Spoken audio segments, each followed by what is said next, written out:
Anticipation.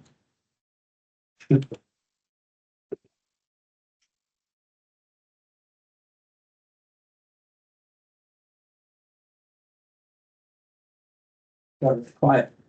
Said it got really quiet. Yeah. No one wants to be on- No one wants to be on there. on record, yeah. You don't know what the little pick up. Got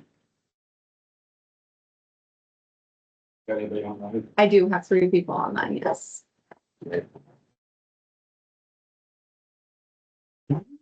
So we're ready to go? Ready to report, okay. Well, good evening. Welcome to the council meeting, July 13th, 2026. Welcome. Thank you, everybody, for attending. Looking forward to a productive meeting. Really appreciate the public attendance and people coming in to be a part of the meeting. So thank you for that. We'll call the meeting to order at 6:30 p.m. I'll do a roll call. Pujol. Here. Klein. Here. Wernemont. Here. Enoch. Here. And Stagg. Here. Excellent. Moving on to approval of agenda. Do we have a motion for approval of the agenda? Motion to approve the agenda. Second. We'll do a roll call vote. Enoch. Aye. Stagg. Aye. Wernemont. Aye. Klein. Aye. And Pujol. For the approval of consent agenda, we have a motion for that. Any discussion? Motion to approve consent agenda. Second. We'll call vote. Stagg. Aye. Pujol. Aye. Klein. Aye. Wernemont. Aye. And Enoch. Aye. Okay. Staff reports and general reports. First off is the sheriff. Anything to add to what you submitted or anything to call out? No. Okay. Any questions for? Annual meetings kind of in the Performance Fire Department. Okay. When is that? Put me on the spot, didn't I? It's okay. Things like August. The next, okay, The first week of August. okay.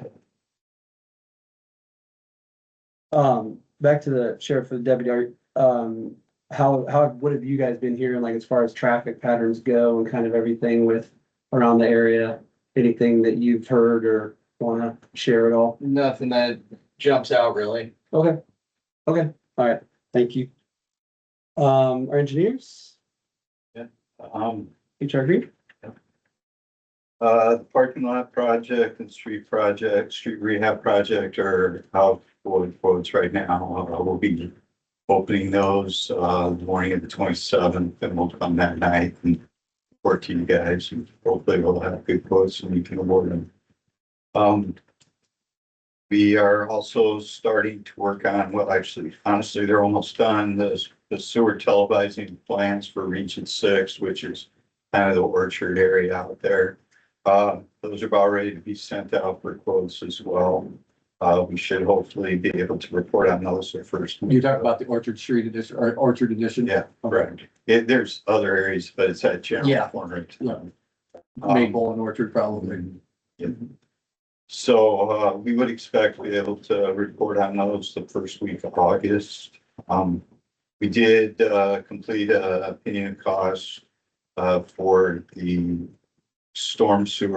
potential storm sewer project and Fisher's addition. I think that's on your agenda. Reviewed the Miranda subdivision, that's on your agenda as well. We had reviewed the Swisher 60 subdivision water connection. You guys have already addressed that in your previous meeting. is that the one out, we're talking about, Yeah, it's in the county, okay, yeah, they wanted to connect Yeah. to Cedar Rapids. Then the 4th Street South Slope, issue down there with, the sewer repair they had to do. Melissa just texted me about that, as a matter of fact. So it is, they talked to Kleesner, who does a lot of chip sealing and asphalting in town. They're gonna come in, they're assuming they're gonna win the pavement rehab project. I guess we'll see, but if they do, South Slope's gonna hire them to fix the patch in the road. They also are planning on asking them to reseed and restored the lawns around that patch. The only issue is the time of year and the seeding dates really don't start till beginning of September or middle of August, beginning of September. So they tear everything up right now. There's not getting ground cover for a little bit, but we'll work with them on that. So. Discussed, we got a survey of the Summit and Second storm sewer that made an appearance after 1 year large rains there that nobody really ever knew was there. We had done some research and about the Oak Avenue well situation that's on your agenda as well.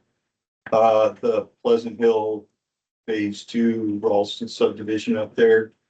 They are starting to work on engineering for that. So the last I heard, the expectation would be is if they get everything passed, they do want to start putting in sewer this fall and winter. So that should be happening soon. A little bit with the Heineck water issue. And the other thing I wanted to bring up is typically if this is your year to have your bridges inspected. Normally we kind of wait until October-ish to do it, but that's actually the month that if you want to go for the state bridge funds, if you have a low enough rating on a bridge, that's when they're due. So we would like to move those inspections up, to within the next month and get them done just so that we can see the ratings. I'm not promising any of them will drop far enough that we can get the funding, but I just think it would be a good idea to try to do that. I think that's a good idea. If you put in for the funding in October, when does that get awarded or when do you find out? When would we need money for that? The last time 20%. I did it for a different town, it was like December or something. Okay. Find out. And then so we would, if one did and we got that funding, we would need to come up with the other 20% this fiscal year yet? It's construction money that they give you. Mm-hmm. It's not engineering, so you would have to pay for the engineering. So the construction project probably wouldn't start until, by the time you went through the DOT letting you the whole system they go through, it could be almost a year. Okay. So, Jim, have we ever been awarded anything else? Or Or not have they ever since been- I've been here. Okay, I didn't think we had either, but no problem. So.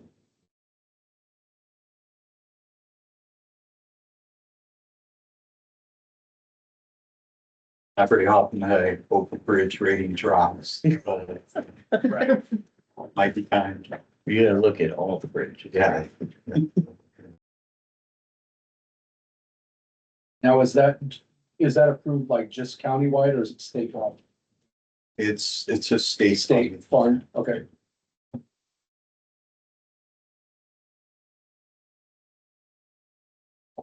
So, any other questions for Tim? Okay. You good? Cool, thank you. We're on Ion? I'd sent you guys a quote, so last I had talked to you guys, so we got electric pump, go and look at the VFD. Everything's good with the drive, everything's good with the pump. So we've had both of those inspected. So we had an electrician come out and confirm we have a short in the underground wire. So we basically need to pull all new wire between VFD and the knife switch at the actual pump station. How many feet of wire? How many feet is that?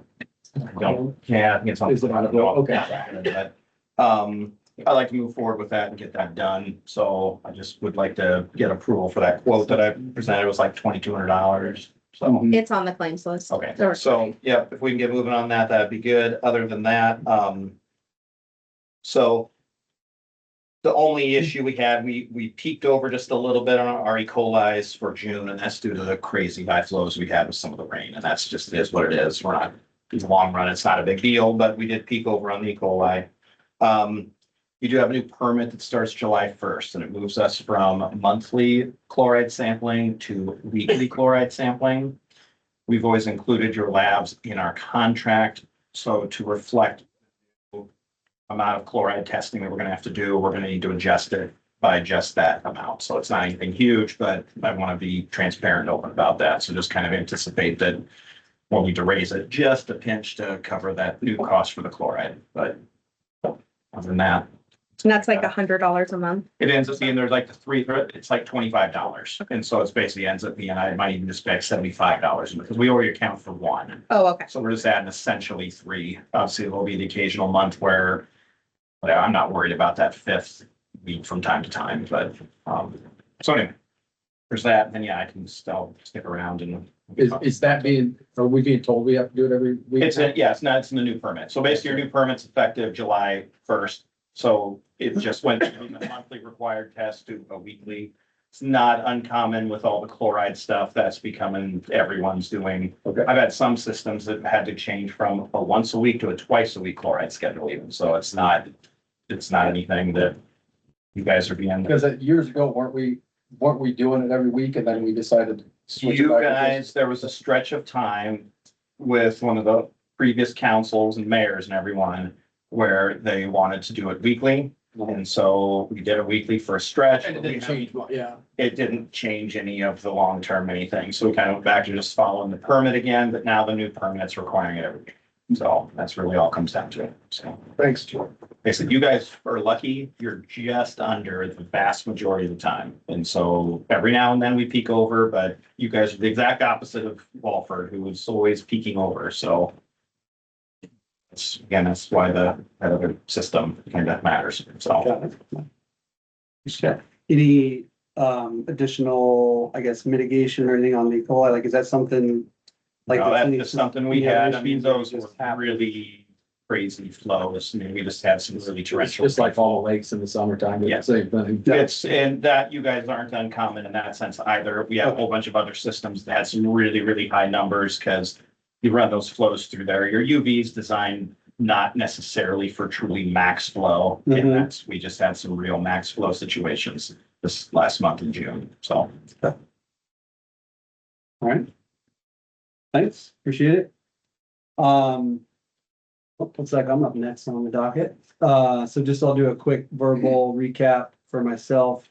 Not a ton to report from an update from last month. Did complete the employee reviews mid-June. So that's done. Need to meet with Sarah Thompson from the Johnson County Housing Authority and talk through some of the things we talked about last time with Vita and some of the other bonding authorities that they're looking at. In planning to attend the Lynn County Rural Communities Roundtable on August 5th. It's in Ely. So any of you all that want to join and be a part of that, the CEO of the, is it the Economic There's Metro Economic Alliance. Alliance, is gonna be there and they're having a round table just around like rural communities and development, et cetera. So, that's at 5 o'clock, on August 5th in Ely at the community center. So, if anybody wants to join, welcome that. Really not a whole lot of updates on upcoming priorities, just ongoing, engagement with our community, and our team here, and with y'all. So, one thing, Brian and I were talking about building up, like a cadence, a support cadence, just to kind of help bounce ideas and talk through, right, some of that as he continues to ramp up and onboard. Just a couple comments. Saw in Mallory's report, we submitted the fiscal year 27 budget. Did want to reiterate, I think the work that everybody did, the council, Mallory spearheaded the majority of it, right? But all the work and effort led to a really solid budget for this year. And really being able to deliver the work that y'all did, that we did through that, delivering value back to the community in the form of the property tax relief. I think it's a great testament to hard work and teamwork and collaboration. So I wanted to call that out to y'all. So thanks for all of that on behalf of the town. Any feedback from you all as far as anything I can do to help serve the community better, anything you're hearing? I will say, on your end, I've gotten numerous compliments on you for just simply attending town events and being visible. I think that's something that mayors in the past have not done in this town, so Going up, on Thursday nights at the Legion or other events, I think countless people definitely see that and notice that, so. I appreciate that. Yep, thank you. Anything from anybody here that do better from the community, anything? Don't put you on the spot, but I guess that public comment coming up, so you can do it there too. All right, excellent, thank you. So moving on, anything from the council, anything to report out outside of what's on the agenda? Okay. Fly. Let's get We it. don't have a fly swatter, so. Brian, did you get those? Brian, yeah. Did we get cameras installed down with the? So, no, we ordered a camera, but,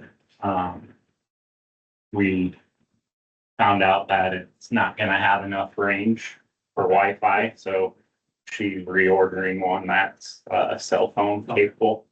And we'll put the one she ordered probably in the sewer plant somewhere, just to have, since there is Wi-Fi there.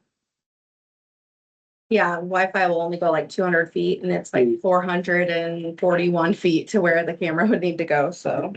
To get out there. Not gonna work. Yeah.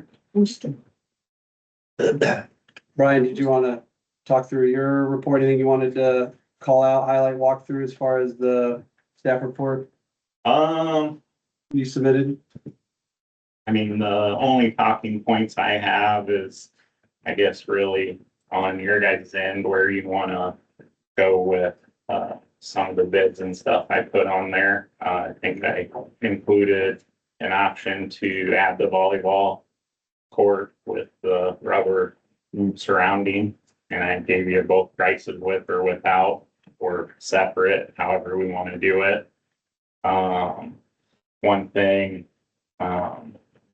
two, I put on there, and I brought it just to show you guys, it'll help us with the bigger projects like we got going on Third Street to be a little more, efficient. It's a laser. And then it comes with this laser receiver. We called it poor man's equipment control in the construction world, because this is basically a receiver with magnets. So once you shoot your height, I can put whatever fall I want in there, 1, 1.5%, 2%. Put this on the boom of the mini excavator and we dig and we know exactly where we need to be. Versus right now, all we have is a laser level, so it takes 2 people.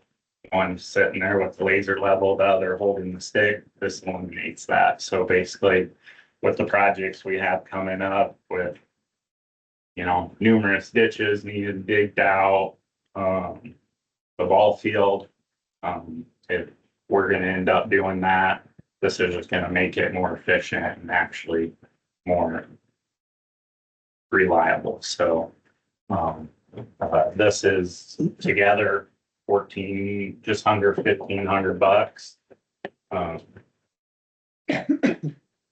And then, I put in there just price comparisons to some quotes for projects we had, like the street repairs. Just, with getting the new addition, and with me taking over this role, I'm going opposite of what Public Works had to. I want us to take on more projects and be able to do projects because, if we could self-perform that pavement restructuring, our project on the things we came in 50% lower than what it costs contractors to do the work.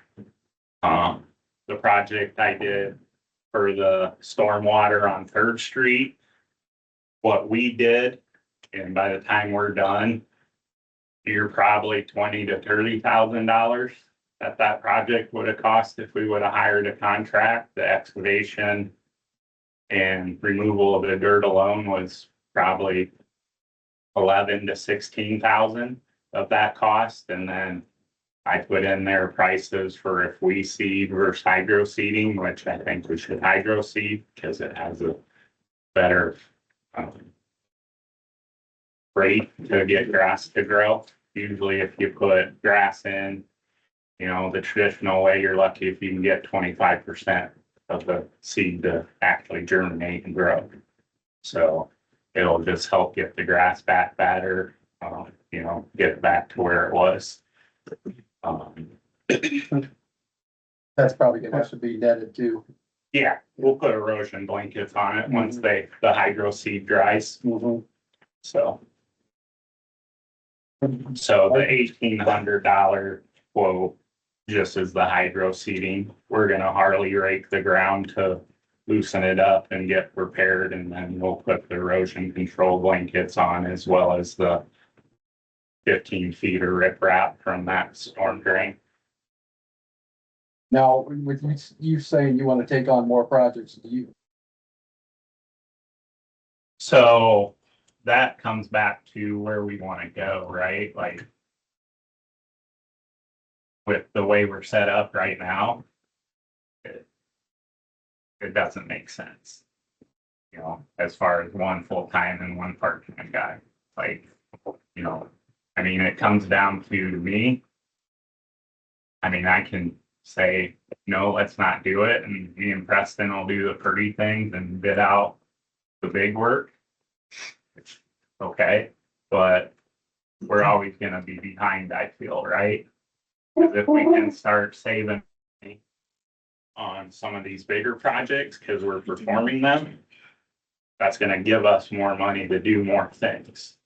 but you gotta weigh the option if you have to hire another guy too, the cost of another guy. But between these two projects, I just paid No. for his salary. Right? Yeah, exactly. I'm saying, yeah, but I'm just saying like in the future. Right. You know. No, I'm I saying understand, We'd have to weigh the options stuff. but I don't think we're not ever going to have less things to do, right? As more houses go up, more infrastructure, there's gonna be more and more continuously. Like, Coggan, they're actually declining in population. They're not growing like we are. And they have 2 full-time people, you know, so, you know, I've heard through grapevines that potentially Swisher Youth Sports is getting too big. There's over 300 kids, so the volunteers are talking about coming to ask us to take that over. You know, so if that happens, who's gonna run that? You know, but whatever way you guys lean towards that, you know, if we bring on another full-time guy as the Parks and Rec, which Preston is willing to do it. You know, we can hire local kids to work the concessions and things like that. I think there's benefits in that as well. You know, like I would like to see, honestly, us having the ability to have things for adults as well, right? Like sand volleyball or whatever, pickleball tournaments or slow pitch ball tournaments, things like that. And then I've heard too, you know, Sonia who does Swisher Fun Days, you know, if she doesn't want to do it anymore, what's gonna happen? So.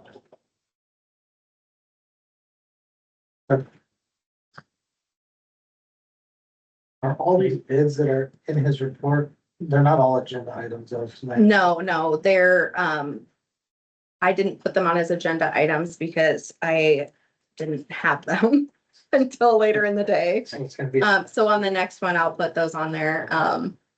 that's what I was looking Are for. they still open for bids, so like you could get more or not? Yeah, Okay. absolutely. Nothing is closed and we haven't, These are just the Maybe ones it's sent out for and got back. yeah, this is just so information. I was hoping to have at least 2 bids for the street repair down there, but so far that one's the only one that's gotten back to me. Tim did give me a contact number, which he said he could meet down here on Wednesday. I just didn't know how fast you guys wanted to move on that with the hole in the street and stuff. You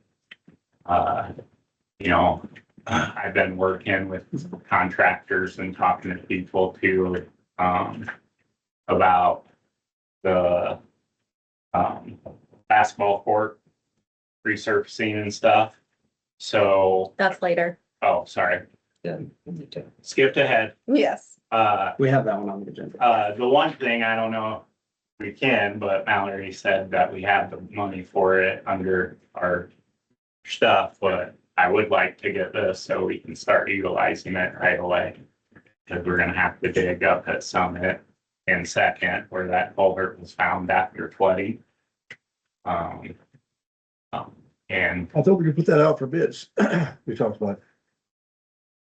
I think we talked about that. The culverts and stuff, the culvert extensions and potentially an intake and stuff, I think you'll probably do that. Right. Maybe he does. But the digging the ditch south, that's probably something we could do. Plus another one popped up east of there towards the end of Second that I remember it from a long time ago, Carol, when I first got here, but it washed south driveway from there under. So, and it needs to, there should be a ditch up down there. So he thought he could do that too. Yes. So, yeah, cause you know, Third Street has been pretty inefficient in a sense because when Preston would leave at noon, I'm digging, running a skid loader, running a truck, you know, trying to do everything at once, where when we had two, we were getting the most work done. Obviously, weather didn't help because when it rained, then you had to let it dry. Where's all that dirt going? Do you have any spot to put that? So right now, I put it at the shop. 'Cause Well, I know it's at the legit, shop. right, logistics. I was kind of waiting until we figured out how much it cost to put pipe in there, because if that was a feasible thing, we could obviously put some of that dirt back, right, to cover that. I was just wondering if there was any other spots in Swisher. that Well, we might the be- next thing would probably be possibly the parking to grade that, Oh, dump it up there. yeah. And then if there is left, whoever in town needed dirt or wanted dirt could have access to it, but it would probably be a self-load scenario, right? Is it pretty clay dirt or was it, Yeah, I mean, there's a lot of clay, yeah, there was a lot of sand, but there is some good dirt in there. We have first dibs on it. As long as it doesn't go back where I dug it, yeah. No, it would not. Now, at the end, before we hydro, whatever we're gonna do. You actually might need some to smooth it out too. Well, yeah, and when we hydro it and break it up, it'll soften it. It'll give you like a topsoil finish. So, I can tell you the parking lot, we won't be picked up there now. you won't? Okay. who's gonna do the finish grade on that? Are you gonna do the finish grade on that? As far as the, Well, I mean, right now it's just rough. You're gonna have to have it all, well, that's what the Harley rate will be. that's what are you gonna do that? Or- Yeah. Or is that? No, we're gonna do Okay, that. gotcha. Okay. So, We hope to approve the purchase of that. I mean, it just go on the claims list for next meeting. Yeah, so I mean, he has two bids on it. Yeah, so whatever one you did, yeah, this. it is doesn't the- really need a bid, but It start with this, like bid. yeah, so we'd just put it on the claims list for next meeting. And then you can approve or deny it from there, basically. So you wouldn't get it for 2 more weeks, but Do we need a motion then? You can't. Well, you can't. and so they'll, they'll 30-day net me or, Yeah, so, yeah, we'll just get the bill at the next. Yeah. Okay. Well, thanks. But again, appreciate all the, right, connectivity, all the work, the reports, like, I mean, it's just, yeah, great to see all the activity and, yeah, things continuing forward, so. one new thing that did happen, sorry. Another tree branch broke up at the park today. We got a little bit of winds. We cleaned it up. I did trim back the one tree that was going really far into there to try to offload some of the weight because that branch is gonna break. I think trees are breaking so bad because there hasn't been maintenance done to them. Trees are a living creature that if they're not pruned and trimmed, they grow wild, and that's what happens. Branches get too heavy. I brought this up before, but what are we gonna do with that tree at the corner of Summit and Division Street?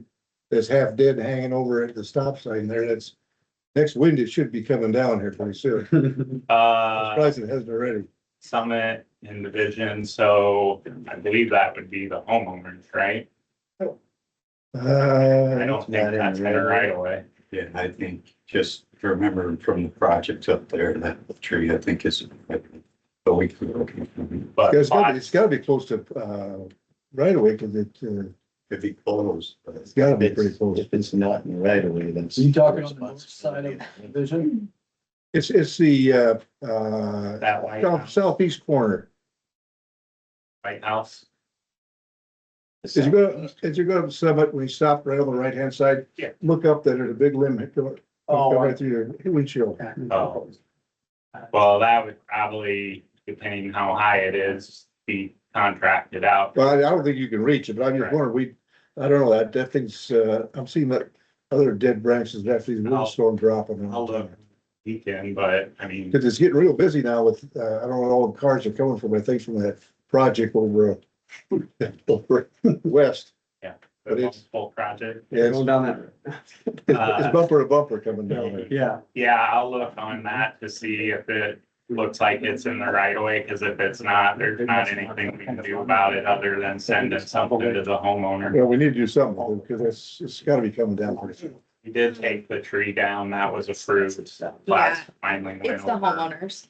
You can see it on the property Is it? line. Yeah, you can see you can see. How the close property. is it? It's, I mean, probably within 3 feet. Yeah, but the limb hangs out over the street, I know. Yeah. That it's, so it's still on the homeowners, Mhm. if it's their tree to maintain, to make sure the limbs So are. should we send a letter to the homeowner? Yeah, I don't know what the process is for that, but I'll figure it Should, out. should let them know that there's responsibility. Mhm.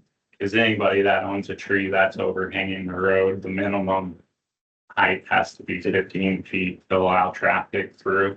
What about if it's over a power line? Isn't that Alliance? That'd be a line. Yeah, as long as it's not running to the Yeah. home. If it's their main line, then a line would be required to trim it. I was thinking of the line going up that way. just one of the, why don't, that big, cause you're talking about that big tree at the park had a limb fall? So it's the tree that's closest to the parking lot. Yeah, That's by the playground. It had a big branch Okay. snap. I don't know when, okay. but we went and cut it down and cleaned it up this morning. I know you're super busy. With that being right over the playground, it might be like, if you wanna do like an assessment of it. And So I bring that to the trimmed, next, I trimmed the one branch back, Okay. so.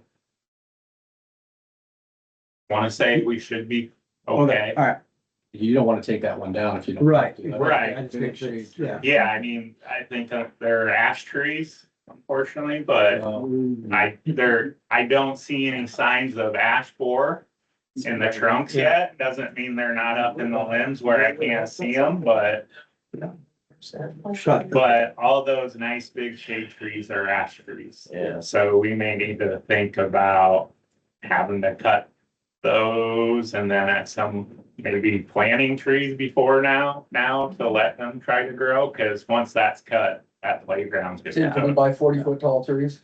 right? Maybe. Yeah, I've seen some tall trees that I always butcher their names, so hopefully they're not listening. Chalupskis? Yeah. Is that right? Okay. all right, thanks. Val, anything you wanted to add? No. As part of your report, okay. Unless anyone has questions for me Any about questions anything. from Val? Okay, all right. So that moves past the staff reports. We are complete there. Moving on to public comment. So we'll open it up for comments from the public. Oh, got a couple. Go ahead. Oh, go ahead. I just wanted to reintroduce myself to council and for the new, Did it just look well, right? whoever was just not here the last time I was here. My name's Greg Ursig. I'm running for the Board of Supervisors in this district. This is the first year we've had district voting in Johnson County. since, I don't know, Christ was corporal. Before it was all that large, and so all the supervisors were elected, basically through the vote of the Iowa City area. Now we've got this district here, it runs from Chewyville over the Iowa County line, down past Oxford, back up in all of North Liberty. You get a little bit of Coralville and a little bit of Iowa City in this district. But one reason why I like to come to these meetings is this is the first time I ran for any office. And I get to listen and see what the issues are in the smaller areas. Whereas I know when I was in Oxford talking to people, they're like, they never see anybody from the county up here. If they see anybody, it's always the assessor looking to see if they build any sheds on this, to see if they can raise their assessments. And so that's one thing I want to do is, when I'm elected, is be coming out here and listening to what's going on out here and trying to address that at the county level if it falls within those parameters. Now, I've got my what we call palm cards. I don't know why they call it a palm card. It's what they told me. It's a palm card. And on the back, it says, what's the Johnson County Supervisor's role? And when I'm elected, I just want to stay within those parameters. For some reason, it seems like this current Board of Supervisors like spend our tax dollars on things that I think are needless. For instance, they're spending over $500,000 on a statue to commemorate the new person that they chose to be who Johnson County was named after. One of the big things, and since the sergeant's here from the sheriff's department, that's coming up is there's going to be a bond issue for the new jail. I'm a former police officer up in Cedar Rapids years ago, too many than I want to say. And even before that, I was a deputy for a year. I worked in the old Lynn County Jail.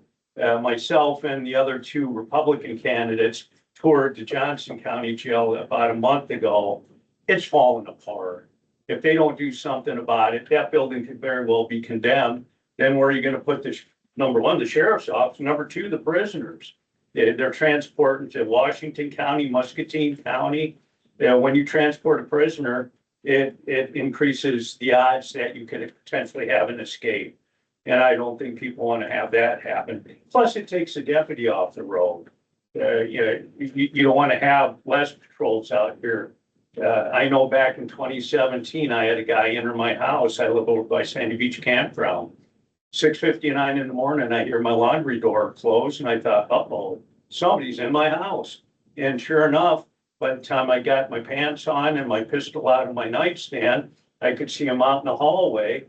And I drew down on him and asked him in less than flattering terms, what are you doing in my house? And instead of seeing elbows in his rear end going the other way, he started walking towards me. And luckily, by the time he came into my wife's view and she had a chance to use her feminine voice and also my old 357 Magnum, he stopped advancing on us and we got him out into the entryway and called the sheriff's office. Unfortunately, it was shift change. It took 14 minutes for the officers to arrive. Now, 14 minutes doesn't sound like a lot of time to a lot of people, but when you're sitting there with some guy in there that you don't know what the hell's going on, it's an eternity. So that's my reasons why I want to support the jail. Well, I want to support the jail. I am supporting the jail. So anyway, if anyone wants any of my palm cards, I will give each of you one. At the end, I'll just pass them out now. There's some. Is your wife Jan? It is. I've known her since I was a little kid. Oh, okay. Are you, or you're aware of Critter? Yeah, my mom was one of the founding members with her. Okay, yeah, she's the most popular one in her house. Oh, yeah. So, yeah, I'm trying to get popular. Yeah. I don't know. It's a competition though. Even looking at the primary results, it's like, golly, of course, I ran unopposed in the primary.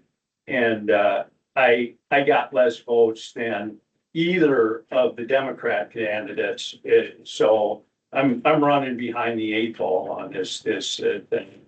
So if you think you like me, or if you know you like me, go out and tell your friends about me and let's get some votes and get some new blood into the supervisor's office. I know, and I won't, well, I will be to these meetings on occasion, even when I'm elected. I'm not just doing this to get elected. I want to know what the devil's going on, the pulse of the Swisher area and the Shoeyville area and the Oxford area and the North Liberty area. That's a little tough. It's, I know I go down to the farmers markets on Saturday and it's a different world down there in Iowa City. It's a real different world. But I don't know how much time I had. I might be at the peak, so I'll sit down. Thank you very much. Thank you. Sir? How you doing? I'm in Delago and I live on 325 Summit Avenue. Okay. And basically it's where the actual culvert is going to be changing out. And I've talked to Tim and Brian a couple of times. Okay. Unfortunately, it was in pouring rain when we were talking. As I understand, they're going to change that to an 18-inch pipe, which is fine. But I guess my questions are as how deep they're going to go in the ditches that they go up. Now, I've lived here a long time, and unfortunately, we've seen a lot of you change, a lot of other people change, Mhm. right? And so 10 years ago, they mentioned about changing the road over here and making it wider. But anyway, they haven't. So here's 10 years later, and I'm trying to think of solutions now. I've done the construction trade for now 42 years, retired. And I've been there seeing it, so all over town, but the actual main water that comes down our street there, it starts at the top. So it's not, it hits at the bottom. The main issue is it's a 90, so when water comes down the road, it wants to turn, right? It wants to turn into the actual stream that's going down. Unfortunately, it has a hard time doing that and washes a lot of things out on both sides. So I'm looking at a solution of basically, I've dealt with this before in construction. And my way of thinking is instead of digging trenches all the way and making them deeper and unsightly, and also it's not for the actual people that come there and park there all the time, you know, through garage sale days, through the car shows, everything we have. It seems like deeper is not, you know, it's going to be a problem. It's not the solution. And I feel that we have enough fall on that. From that hill, it goes all the way down. So you could have probably 8 feet from the bottom of 4th Street all the way up to top. It's quite a bit. And I feel that if you take an 18-inch pipe and you put a riser on it, a 90 with a regular drain, you don't have to dig. So I'd like to see basically maybe a foot.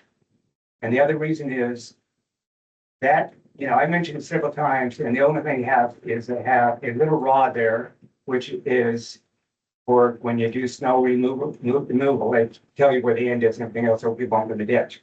Unfortunately, living there, I've seen probably 3 people go in the ditch and hung up. Now, nobody sees this because nobody lives there. I've seen it. So we've helped people out of the ditch.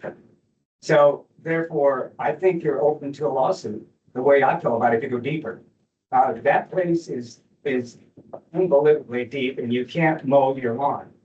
And I mean, Irene Petrie lived there for years and years and years. That don't help it for us, right?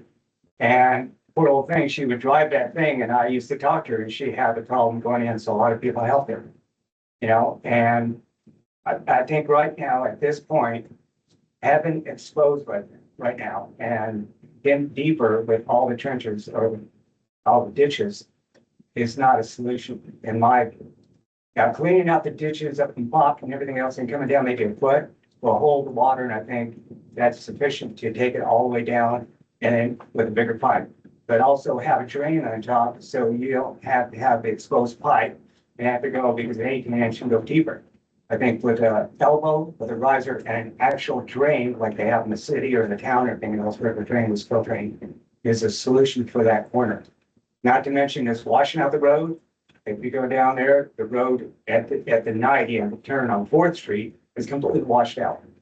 Are And you that talking about down here? Summit. Yeah, Summit. where the holes in the road. Summit, okay, yeah, but yeah. Yeah, and the roadway is really getting depleted on it. It's more and more. And, you know, that's a dead alley. And it used to be with gravel and now it's going up, but no one really maintains that area over there. And, it's where the manhole is.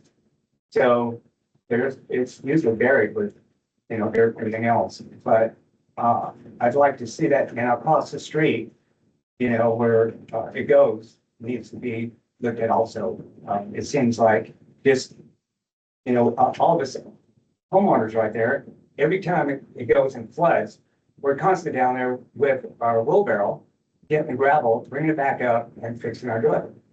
Unfortunately, you know, it doesn't rain like this all the time, but when it does, it really is, you know, but we do get floods almost every year on that issue where it comes over the road. So, Tim, what's your opinion on all that? Yeah, I mean, it's something that could be done. Ditches do need to be cleaned out, just some of the culverts, some of the driveways where it's pretty plugged. If you do put an intake like he's talking about, bringing it up, and we would have to size it, you know, be sure that it'll take the amount of water. Those intakes aren't gonna take as much as an open-ended pipe. You know what I'm saying? You can't just bend it up and expect it to take open. So you'd have to do that, but it certainly be something we could look at, yeah. And the 18-inch pipe isn't us wanting to put a bigger one. It's required by Iowa SUDAS. That's what's code now, is to that size. The issue is, you know, Swisher was designed, the ditches are the waterways. Like, you know, it's not like the big cities where it's all goes underground. I mean, a 65-foot, 18-inch metal irrigated pipe is $9,000. Like, I was talking to a homeowner where Justin had dug the ditches up here, cause he asked about that, and you know, he's like, well, what if I pay for it? I'm like, then who cleans it out? Who replaces it if it breaks? You know, like, we don't have the capability to clean out pipes. We don't have tools, we don't have that truck. but Brian, you are changing that one out, right? Am I under? Which one? Attention at the corner. By your house? Yes. Under the road. Well, when it gets repaired, yeah, something will Right, go but it's gonna in. be changed out. So the extension wouldn't do that part. And I hear that you guys have another problem across town with water. So I was thinking maybe combine that. Well, if you're talking Third Street, Third Street. that's $200,000 to put pipe from the road to the. I don't know what you're doing, but if you're doing that progress or project, you can actually combine. Do the pipe and also the rising. Well, right, I mean, at the end of the day, right, we're limited to the money we have.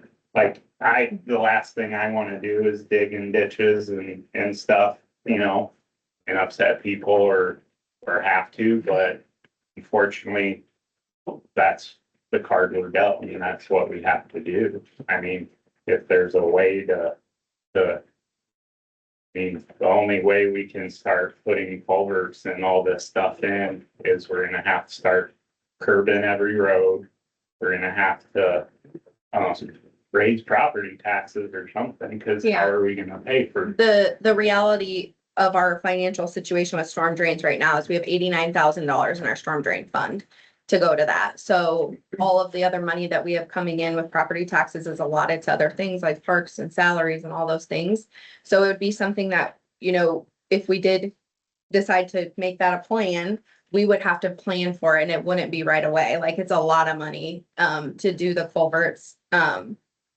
And we just don't have a lot of it right now. So we'd have to think about if that's the focus that we want to put on our financials going forward, but, Am I right to assume that most of the homeowners, all the homeowners, they're responsible for their actual drainage anyway, their actual piping? The culvert under The the culvert. driveway, you're Yeah, responsible to right. maintain and clean it, yeah.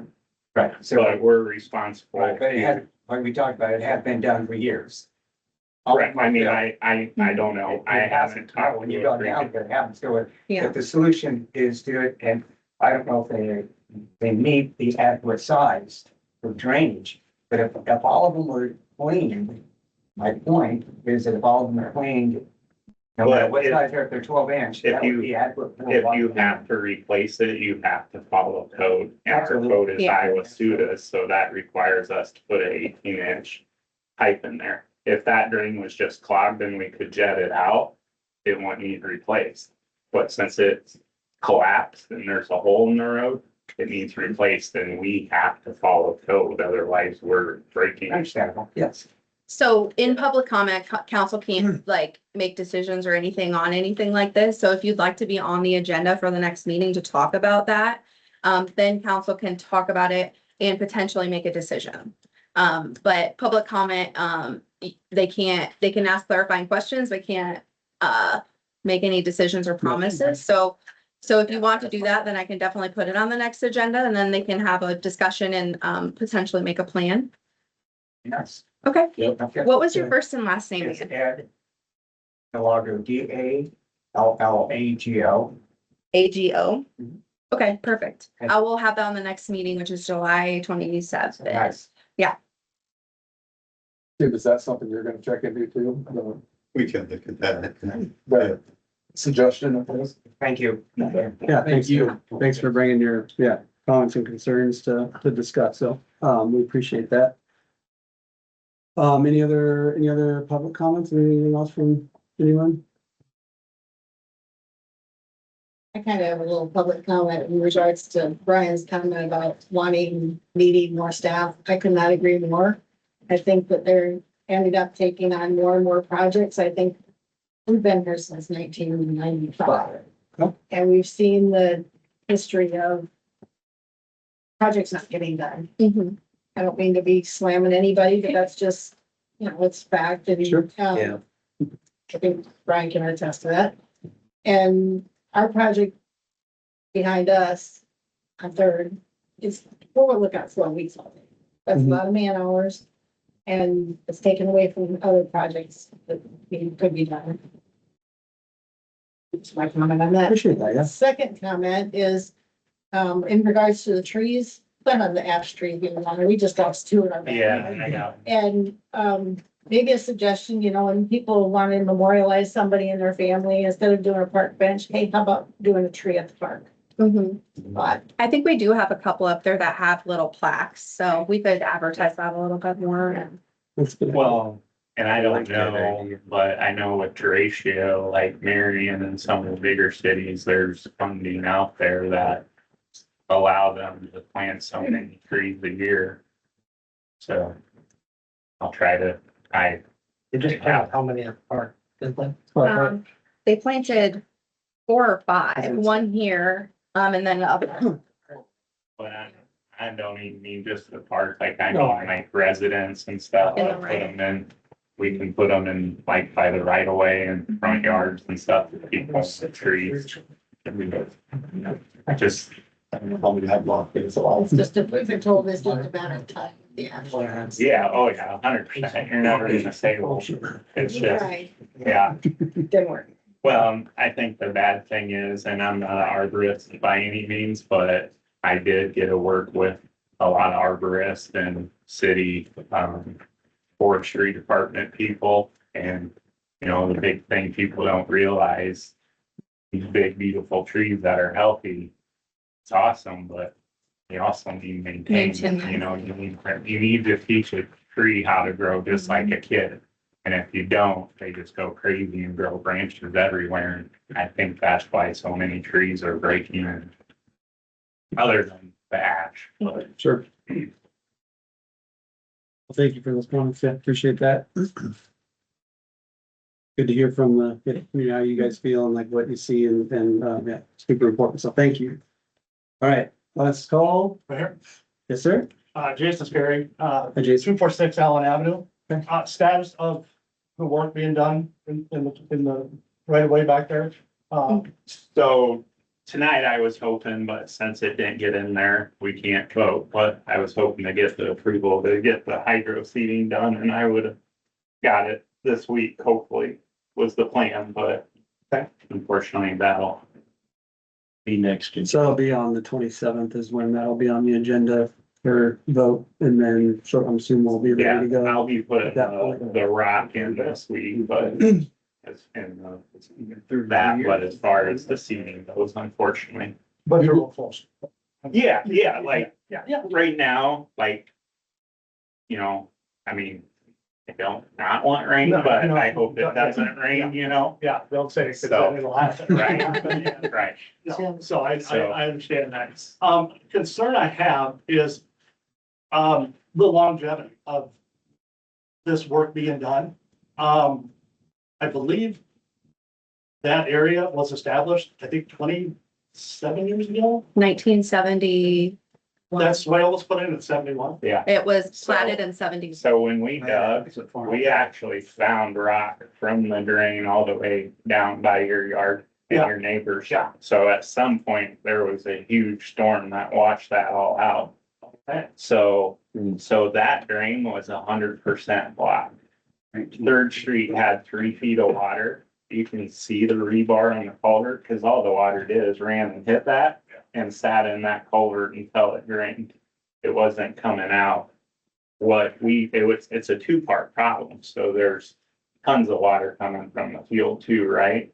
So we're gonna put a graded culvert in, so that water goes in the culvert, but that culvert runs under the ground out your guys' side. So I think once we cleaned it out and we weren't even at grade, that second big storm, I think you guys probably saw how much water came through there. And that wasn't happening. And I think that's why when we turn onto Third Street, that street deteriorated. Because Well, that's. for how many, I don't know how many years, like, it was like There's more that. to that street than the water. Right, no, I'm not saying that's the only issue. There's, right? Tours and construction, there was construction with the Yeah. condos and all that. Boys with the Yeah, excavator. but I mean, you know, when you have that much water Well, underground, we're also draining down Third Street. It comes, you Yeah. can watch it come right around, it goes right past. Yeah. Mallory's house, Third Street, right right down. into it and underneath others. yeah, So I can give history on the whole thing, because we moved in 95. Yeah. This was platted in as a residential in 93. And back in, we moved in 95. In 97, we actually sat right here and discussed with the council about putting a culvert in. yeah, And it was, basically, we were told there were areas of this town that are in worse shape and away. But my response to that was, this is a brand new development. I understand that the rest of the city was not devised with culverts, but when you're doing a new development, you can look Right. at the future. And is the future gonna be developing up the hill? Because when we bought our house, we asked, what's the plan? Because you could see that Allen went both directions. yeah, We were told it's gonna develop to the north, which it has, that's condos, and we were told it was gonna go up the hill. I don't know when that's gonna happen, but I can about guarantee it's gonna happen. oh, yeah, We're growing, it's just a fact. Yep. So when that comes in, we're already draining that, so what's it gonna be like after they put in houses and streets? well, so I think the difference will be, it'll be like Ralston's, right? You're gonna have curbs and underwater. So where's it gonna go though? Detention. You're gonna have detention. From the old new times. The proper language, sorry. Well, actually, I think it's developed, they have to put in. Right. Stuff Right. in order to. You- you- That's- pond up there then? There is Yeah. a retention pond in the new development here. I'm talking- That we don't know because it's not ready for Right. development. We don't have plans or anything. There's been no plans put forth to develop that at this point. Nothing's been submitted, I should say. I have Yeah. no knowledge of anything going in there right now. So, And Might not be later in your, but it will be. I'm just saying, Actually, I think a good place for retention pond would be behind the post office, because that would take some of the flow. I'm not an engineer by any means, but it would take some of the flow away from that bridge, Yeah, putting one but there. we don't own any of that land. Eminent domain, you'd end up having the eminent domain. Put some properties up too. There you go, jumbo fish. Yeah, no, it's amazing the water coming from the north down, like watching that, I couldn't believe how much water You know, comes through that I'm little jumping creek. out of order with this, but the culvert issue would be a long-term solution. Right now, we're just kicking the can down the road. yeah. Because you're gonna, mark my words, you're gonna be back here doing this again, when you future. Don and I probably won't be there. Yeah. Because we're getting up there, but we She care is, not about, me. we care about our neighbors and we have Right. neighbors that want Yeah. to be their forever home and be here until they die. No, I, trust me, I didn't, no offense, guys, I didn't take this job because of the pay. Like, I took this job because I wanted to make the community better, right? I mean, I'm not saying I'm Well, not that's- paid looking, guys, don't That's take the it thing, the wrong way. I'd like to see a culvert in because Right. it would be a longer term, but, It is, And we but actually have $200,000 versus what right. it cost us. Wind the clock back 30 years ago, we actually approached the council about splitting costs. And it was like, Yeah, we talked to our attorney about it and everything else. but All our then, neighbors agreed. They said, yeah, we'll But pay, we'll that- pay that's for part of just it. Nobody's gonna pay for it now because everybody's ticked off. Right. Yeah. So, yep, that'll be, and like I said, that'll be on future agendas as we Yes. continue forward with that. Oh, This, it's on this Yes, agenda thank later. That's later on, I Yeah. wrote down. Yeah. not to throw him under the bus, but he was there to look, right? And my first question was, before I start doing No, this, just. I can. how much would it cost to run a pipe? And he goes, a lot. Claims this next time, Daryl, new Well, chair. then you have to, what is it, 36 now, I mean, wait a second, I got right here. It's on the. yeah, well, Yeah. Yes. we'll cover. No, you're right. Yeah, Yes, Yeah, we yeah, haven't, well, we haven't gotten into our I- business yeah. yet. yes. Chris, does that address everything you were looking for? Any additional, like, status on the project and kind of when it's finishing, anything else from you? Yeah, it's helpful to know that, he's one man band for half the time. Yeah. So I didn't realize that. That makes a lot of sense. Yeah, I get Preston And we'll- 2 days full time and that's when we That get, makes a lot of sense now. Sure. Skip on. I understand you talked about a pipe. right, That's great. I didn't know about that. I understand that. Makes sense. yeah, If it ain't broke, don't fix it, but if it's broke, so we're fixing it. Right. But we're gonna take it back to, how it should be, I would think, elevations and everything from what it was planned. so if you, the thing, like, I don't know, cause I never call it 20, 30, whatever years ago, right? Well, But there shouldn't there be an elevation map that would indicate what that swell should be at and everything? Yeah, so you- Originally, that's in the original plat of it. There's a grading plan on the original plat. so yeah, there would have to be, of course. when we did it, what it requires with Iowa Sudas is 1 to 2% fall. 1.5 is your like sweet spot where you want to be, right? So we have to shoot at culvert bottom and get a 1.5 fall. Honestly, I was hoping I had to go to 1 or 2 houses and I could be done, but we had to go 300 feet to get that fall from where that culvert is. And then I tried to grade it as much as possible, so you didn't have a steep hill. But like where I stopped grading in your original yard bar, it follows right where I have it graded for the most part, Tim, Thank you. I know it's gonna be our next one, but for hydro seeding, should we wait till the seed window to do something like that?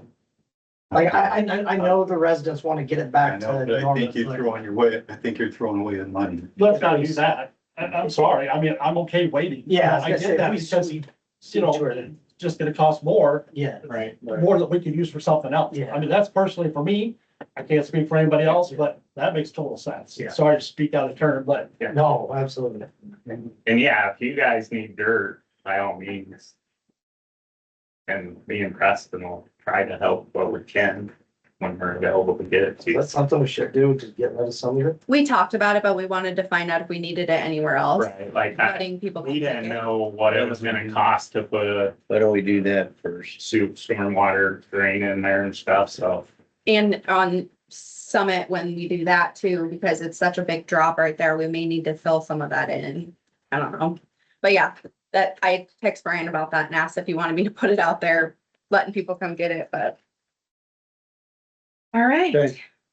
Thank you, appreciate it. We'll move on to the business agenda.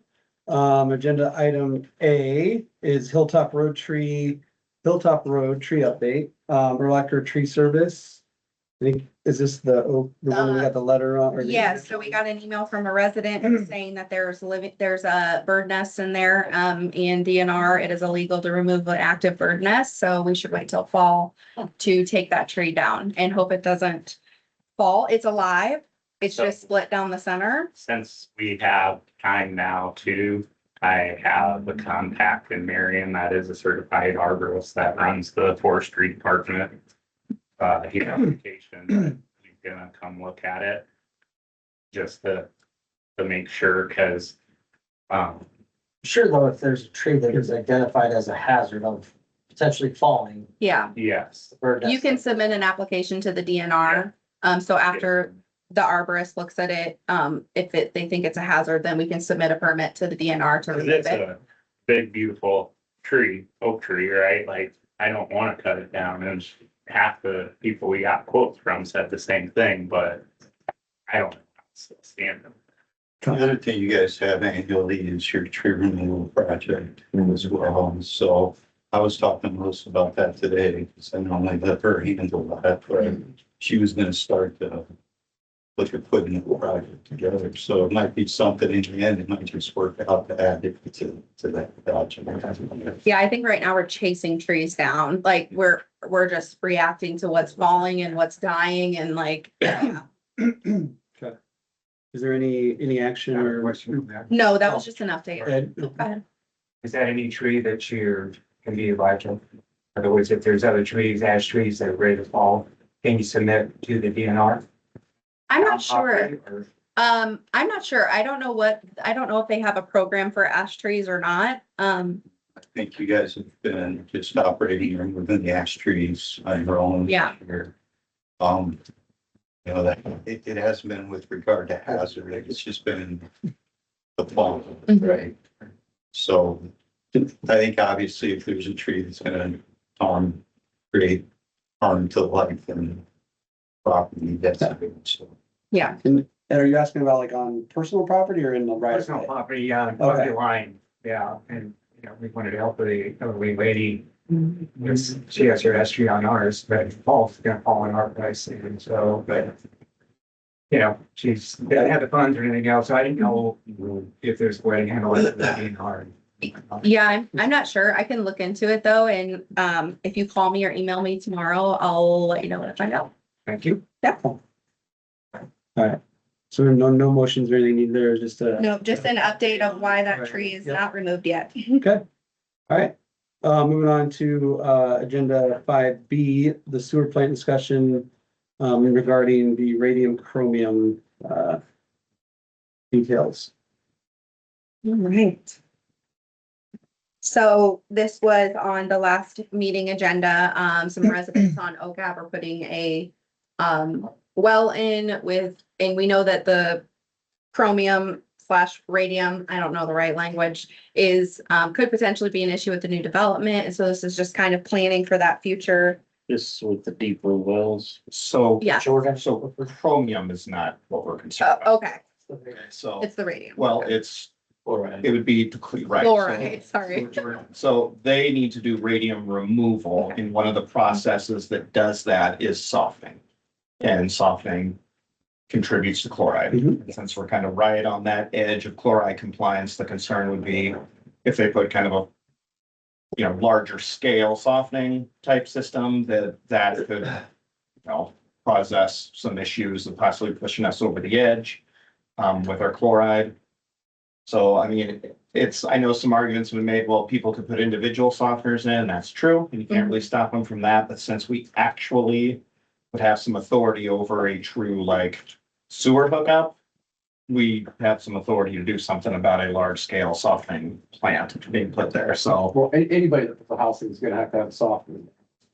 There is nobody in Swisher. I mean, Yeah. you'd be surprised. I know you guys might think everyone would have a softener. I mean, I operate a lot of systems that have way worse hardness than here and that people go without softeners. I mean, yes, most people are gonna have a softener.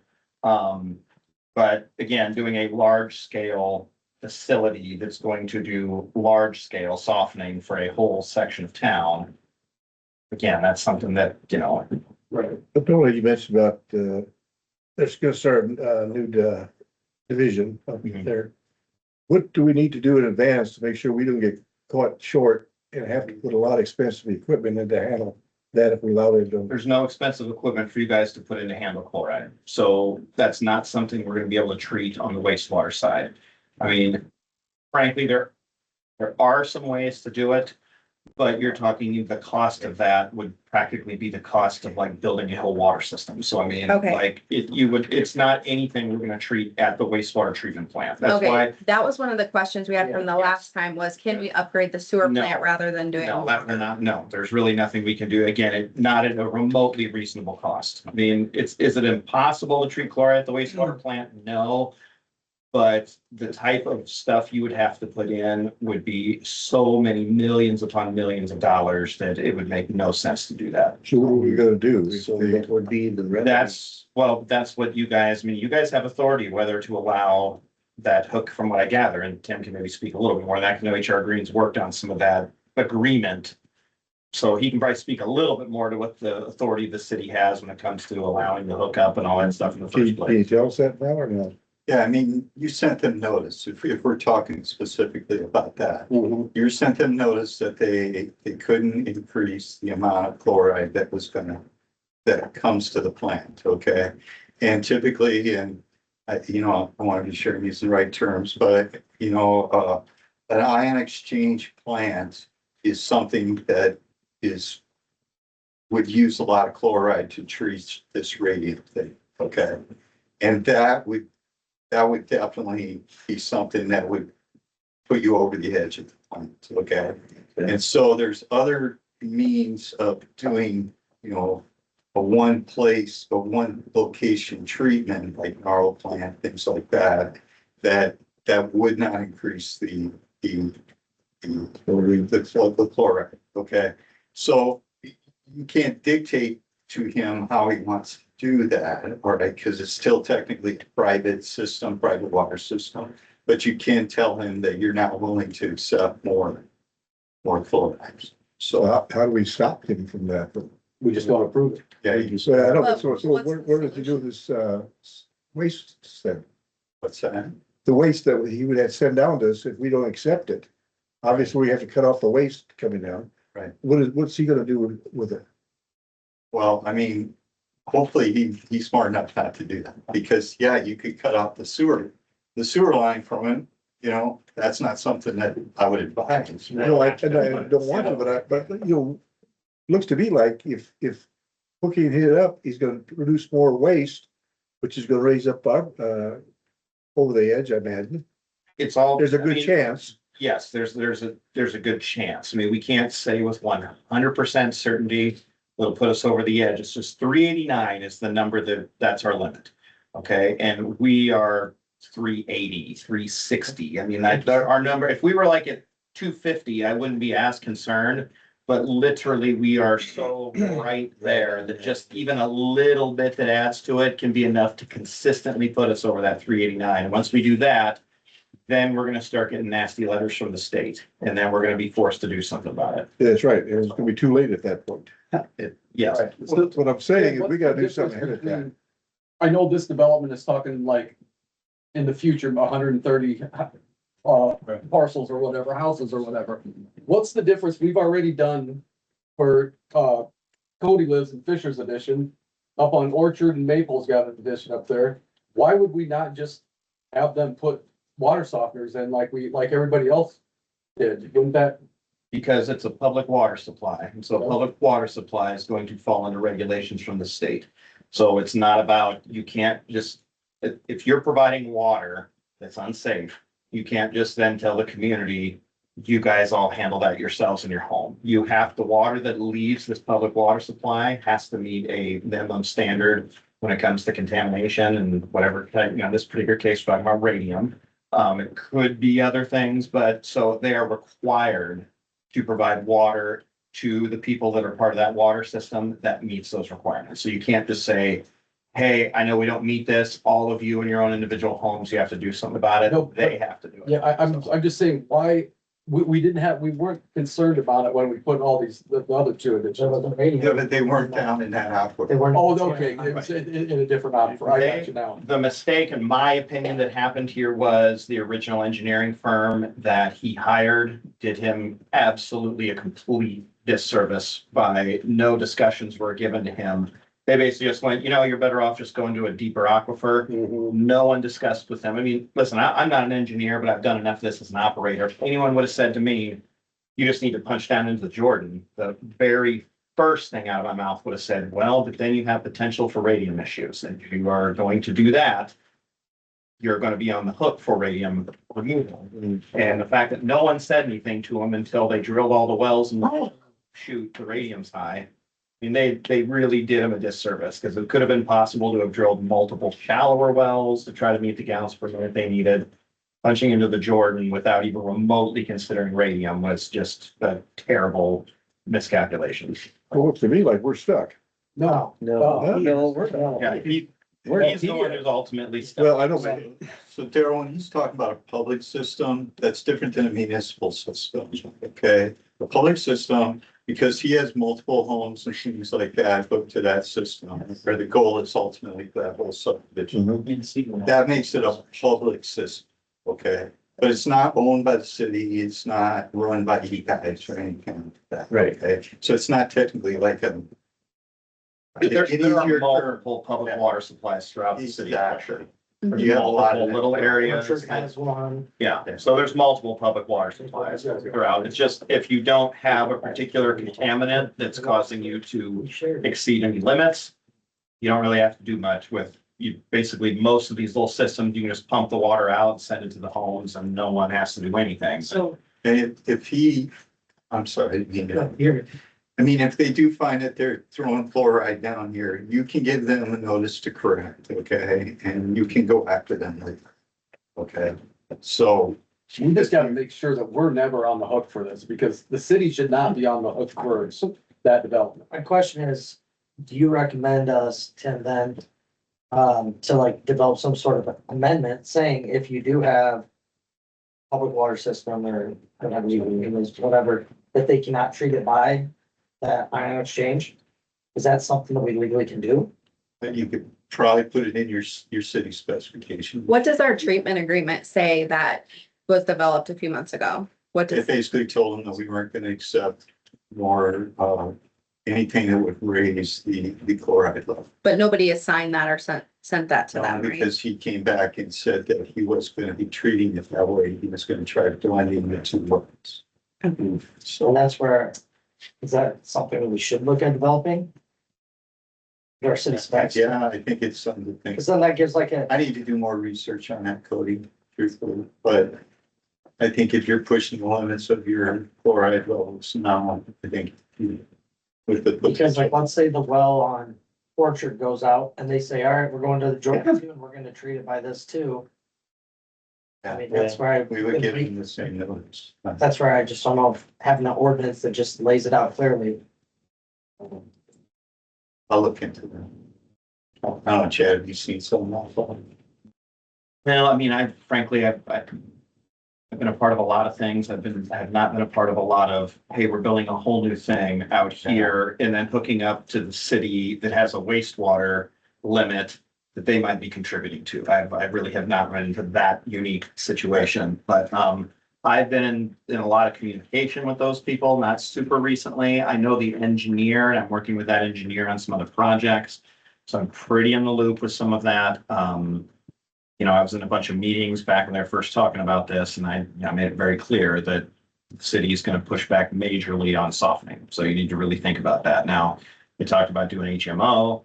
I don't think doing reverse osmosis is something they can afford to do. I mean, just doing it at that scale, the amount of where they have to put it would be huge. HMO isn't a horrible option. It's really heavy on, you'd have to have a lot of on-site stuff, to really keep an HMO going. And with the chemicals that they would need for that, it would be pretty operator heavy in terms of involvement. But I don't know how many other options they really have. Pretty much softening, HMO, RO are gonna be the main things to do. There's a couple other fringe technologies, but those wouldn't be cost effective to do any of those. So those aren't really even under consideration. So I'd be surprised if he goes RO. But I would also be surprised at this point, knowing how clear we've been about the chloride. I'd be very surprised if he decides to push back hard with the chloride. So, And my conversations with him, I don't think he will. Right. yeah, because I don't think he wants to run the risk of investing in that and then the city going, yeah, no. And then there he sits with a brand new water plant that he can't run. So I don't think he's gonna push back hard on it. But Cody, I will look into that. I think you can, but I just want to be sure. Yeah. I just have to protect the city and Yeah. moving forward, if, Fishers don't gets developed some point, they'll have it in place already then. Would the community well, would they be grandfathered in, would you say, or not? Because, like say. Private well doesn't matter. No, I'm talking about like Orchard. Like say that, like, Oh, right now it'd be grandfathered in, but it's also not being treated for rating. right, If you guys aren't in the Jordan, I'd imagine. Right, those No, they're not. wells aren't that deep, so you wouldn't have that, problem. But right? at the same time, if you had to replace it, then if you went to the Jordan, you'd have to figure out how you guys are gonna treat it too. Is there a certain depth that you hit the Jordan at, or is it? Jordan's gonna be down like 12 to 1,800 feet roughly. Oh. So, I mean, it's very deep, but it's also, if you need gallons per minute, it's the one that makes the most sense. Because, and it really depends. Some areas do really well. You can get down into the Silurian and get what you need and it's fine, but some areas, the Silurian does not flow nearly as well. It really just depends on kind of where you're at. And because even radium, like not everyone who punches into the Jordan has a radium problem. I would say it really is about 50-50. And that's what, if I would have been involved with any of that from the get-go and they would have asked me about punching into the Jordan, that's what I would have said is you have a 50-50 chance of doing significant water treatment. And they would have been better off drilling multiple shallower wells to get the gallons per minute than just punching down into the Jordan. But he had no clue. No one warned that me. That was just a horrible disservice when you're paying engineering firms to look into that stuff. They should be making you aware of the potential issues with those decisions. So. Appreciate it. Okay, so to clarify, right now, HR Green's gonna look into whether we can create an ordinance to protect the city. We don't have the treatment agreement signed right now. Would we need to do that prior to the second phase being done? I think we need to talk to them about that. I don't know what their demand is because they're operating off their Solarian right now, serving the homes they have. So I don't know where that tipping point is. Yeah. Always something that we need to keep on recurring. Okay. Is that something that HR Green would talk to them about or, I can tell. okay, We're working with Waters. I know they're working with Watersmith Engineering out of Muscatine, Brad Rose. So if anyone has any questions for that particular engineer on that project, that's who's working with. okay. Thank you.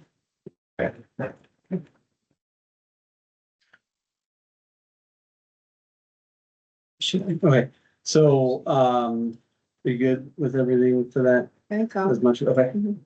Moving on to agenda item 5C, resolution 24-2026, approval of transfers for debt service. Approve resolution 24-2026. Roll call vote, Enoch. Aye. Klein. Aye. Stagg. Aye. Mormont. Aye. And Poojil. Aye. Should be approved, on to 5D, resolution 25-2026, the annual designation of agenda posting locations. This is new this year, with the legislation that passed July 1, we now have to annually designate, our posting places, so I put together where we post already and put it on there. And you now are required to post online, which we always did anyway, so it doesn't really change anything. And we still have to post in the Gazette, Yeah, unfortunately. 3 days, little prints. Yep. Motion to approve resolution 25-2020. Second. Roll call vote, Mormont. Aye. Klein. Aye. Poojil. Aye. Enoch. Aye. And Stagg. Aye. 5E, is review and possible approval of the regular liquor license for the Black Squirrel Tap. Motion to approve liquor license for the Black Squirrel Tap. Second. Roll call vote, Stagg, Aye. Enoch, Aye. Wernemont. Aye. Klein. Aye. And Puccio. Aye. All right. 5F is to review and possible approval of the temporary liquor license for Black Squirrel Tap. So move. Second. Your roll call vote, Klein, Aye. Puccio, Aye. Stagg, Aye. Enoch, Aye. and Wernemont. Aye. Okay. On to 5G, the review and possible approval of the cigarette permit for Shelton's Grocery. Motion to approve. Roll call vote, Puccio, Aye. Klein, Aye. Wernemont. Aye. Enoch, Aye. and Stagg. Aye. I just realized there's an error on that. Yes, there is. Yeah. That needs removed. Oh, it's better than not having it on there at all. I put it on there twice. Really wanted to drive. Yes. Yeah. For 5H, we are reviewing the basketball court resurfacing bids and awarding the bid. Yeah. Right now, we have two bids and Three. There's three. Cody sent me one. Mallory, the one on MK asphalt, and that was roughly Makes sense. 36,000. Mhm. And Brian has some comments about this too, so. So I guess, what is your guys' goal? Like I know we're trying to figure out like pickleball, like it's a cool new sport if it actually gets utilized and stuff, like. I talked to the contact I had, they came out and looked at it, gave me some numbers today too. But, the first thing he said is by us reconditioning this, you're not gonna get it flat. It's just gonna make it look nice. So if there's imperfections in there, some of those will be okay, but it's not. Unless you have a laser guided paver, it will not make that surface like flat, right? Like a basketball court or a tennis court you want. So to me, I'm going, okay, instead of spending all that money and maybe it doesn't get utilized, right? The way we hope or whatever, why don't we crack seal the cracks and seal coat it so it looks nice and shiny like new, and we can paint it. And if it is utilized, we can start looking into what's more beneficial, right? Asphalt, if you would completely tear it out and redo it, you're probably 45 grand. If you get with a big enough contractor, concrete's gonna run you anywhere from 90 to probably 150,000, right? The pros to concrete is it gets poured, there's not a lot of maintenance for a long time. Pros to asphalt, it's usually about half the cost, but you're starting to deal with cracks within a few years and having to fix that and that. Because even with pickleball, if you want to get it proper, technically there's an acrylic paint you put down on top of that, and that gives you so to seal coat that, to make it look nice, like people do on their driveways and stuff, so it's nice and shiny and black, like $1,800 to do that on that court. So I think the question is, do we want to Band-Aid this, do this now, Band-Aid it for a while and make a plan for that later? Do we want to wait on it altogether?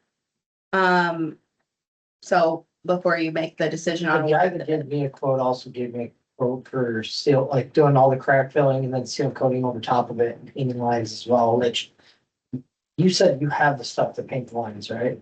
Mhm. So we have a painter, Yeah, but I don't know if you could run that through that painter. well, and that's where I'm saying, like, I don't think the Because- residents are asking for like Right. regulation, like, but they want to be able to play pickleball with them. And we've gotten a lot of requests from that. Well, and honestly, like the paint, I believe it's honestly applied by roller. Yeah. It's not through a machine like you do the paint. I think- My point is though, like, since that court is, I've seen less than a handful of people ever on that court, right? The time I've been here, and I haven't been here that long. And I'm not saying I'm always there, but, What's the size of that? Well, it is roughly, One, so the bid by that we got 52. said 7,340 square You feet. can fit 3 pickleball courts on it. so what we had talked about was doing 2 pickleball courts and a half basketball on the other side, so you could keep the basketball hoops. So we could do it a few different ways. You could almost split it into 3, so each one has its own entrance. So like 2 pickleballs on the outside and basketball inside, however you want to arrange it, right? Because a traditional basketball court, a full court, you need about 5,600 square feet, they say. A pickleball court, to have the buffer, you need 1,800 square feet. The pickleball court itself, 880 that you play on. But to give you the buffer for people running, they say to have a minimum of 1,800 square feet. Can you restate what the bids were that he gave you? You said he gave you 2 different bids, right? Yep. That are up there. I think I only sent to you, First one was chip seal though, which, right? oh, I did send you that. It was chip seal, yeah. So Yeah. chip seal wouldn't work really well because it'd be Yeah, loose so I gravel. think so. And then the other one was 36,000 for the asphalt overlay. And then the other 2 bids that we got were both for 2.5 inch overlay. So those are apples to apples bids right there from 2.5 inch hot asphalt. Yes, My only point was reconditioning it's not gonna fix all the issues of the surface, right? It's gonna give it more longevity and stuff, but I don't think that court's square. it's not, if you look at, And- if you and look at it like on the GIS The first thing problem. the person that came to look at it that I asked to come, he goes, we can do it, but all those unevenness, it's gonna be that, because all you do when you recondition is you mill it down and go right over that.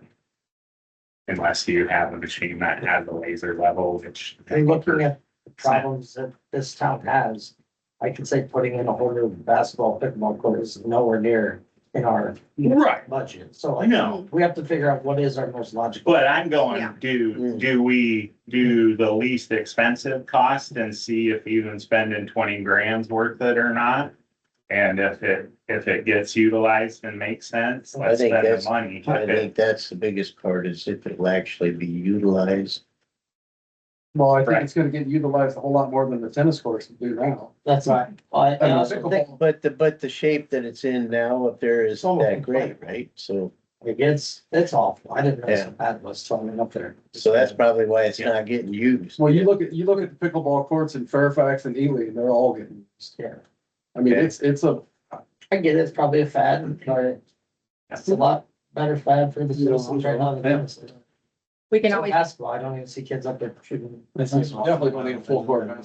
Just little kids should do.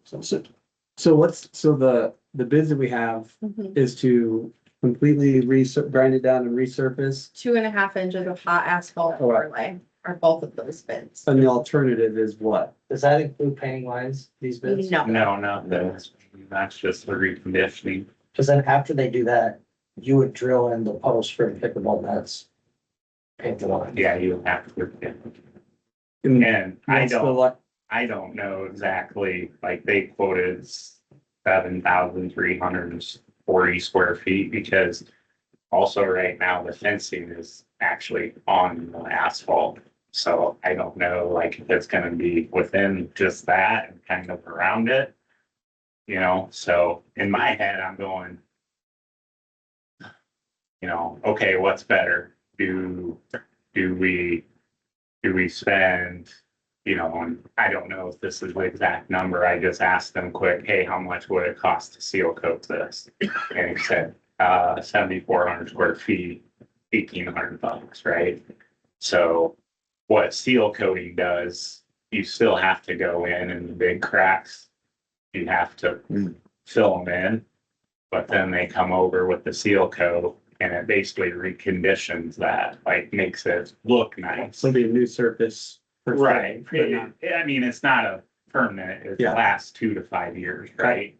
But I'm going, okay, that gives us a year to utilize, like, And that's the thing, like something like seal coat, we also say it lasts 2 to 5 years, but this is also surface that is never gonna be plowed, that's never gonna be driven on, so right, we're probably gonna get longer than that.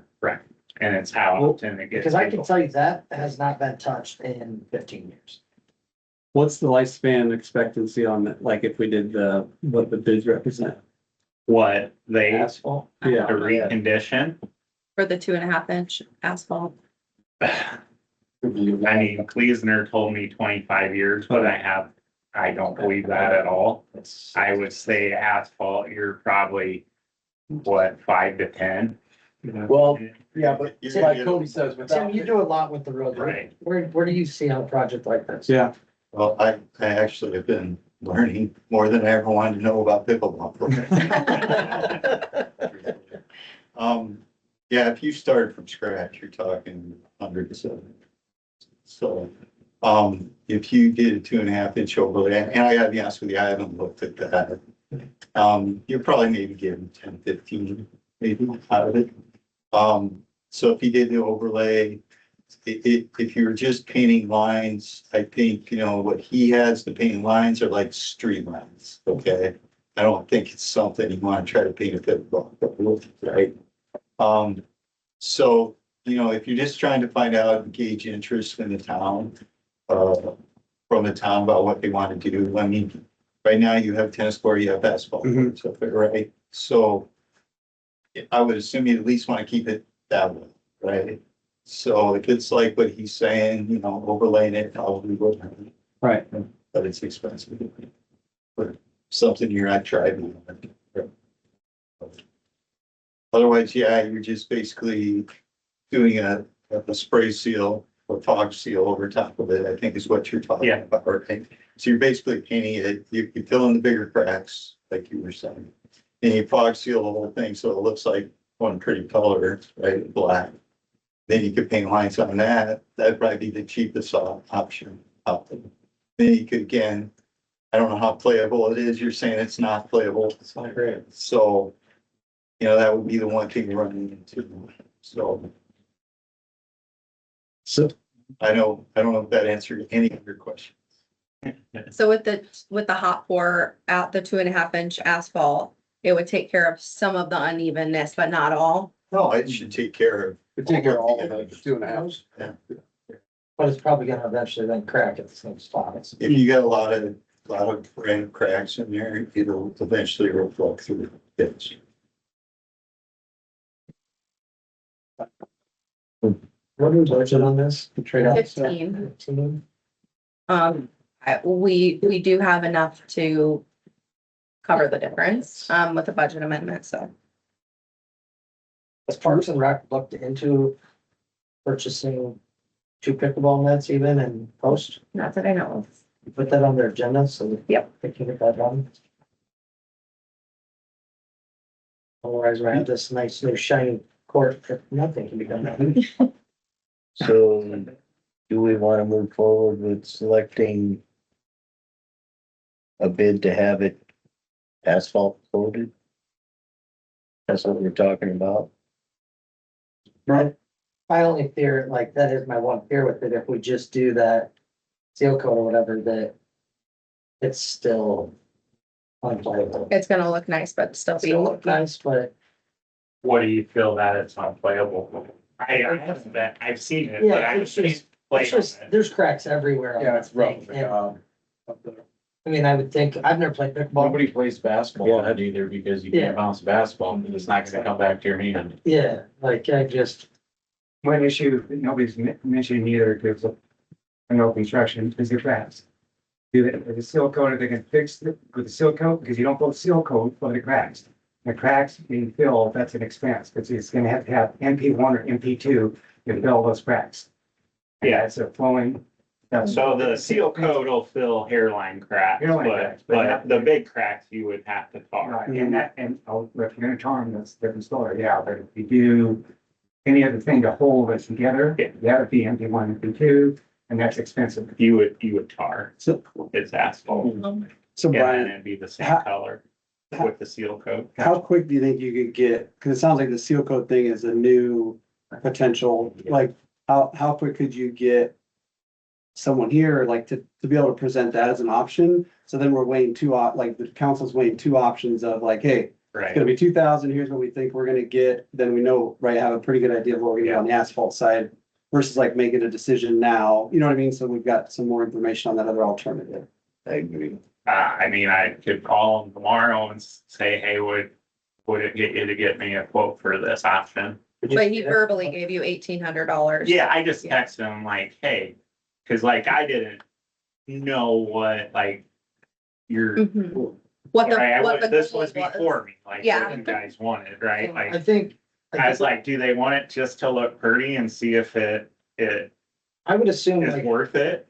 assuming a lot of things happening on bids, if Leisner would win the bids for the street projects and this, they'd probably try and mobilize at the same point. What do you think, Tim? Yeah, I mean, parking lot projects out there too. Yeah. So, I think, so you have till the 27th, like, cause that's when we're gonna start looking at the Okay. street, so if we can get a bid for it, like, fully confirmed, like, Well, you said you did get one from M&K, right? yeah, I just looked it up and that was like 4,200. With the crack ceiling and, This was crack sealing,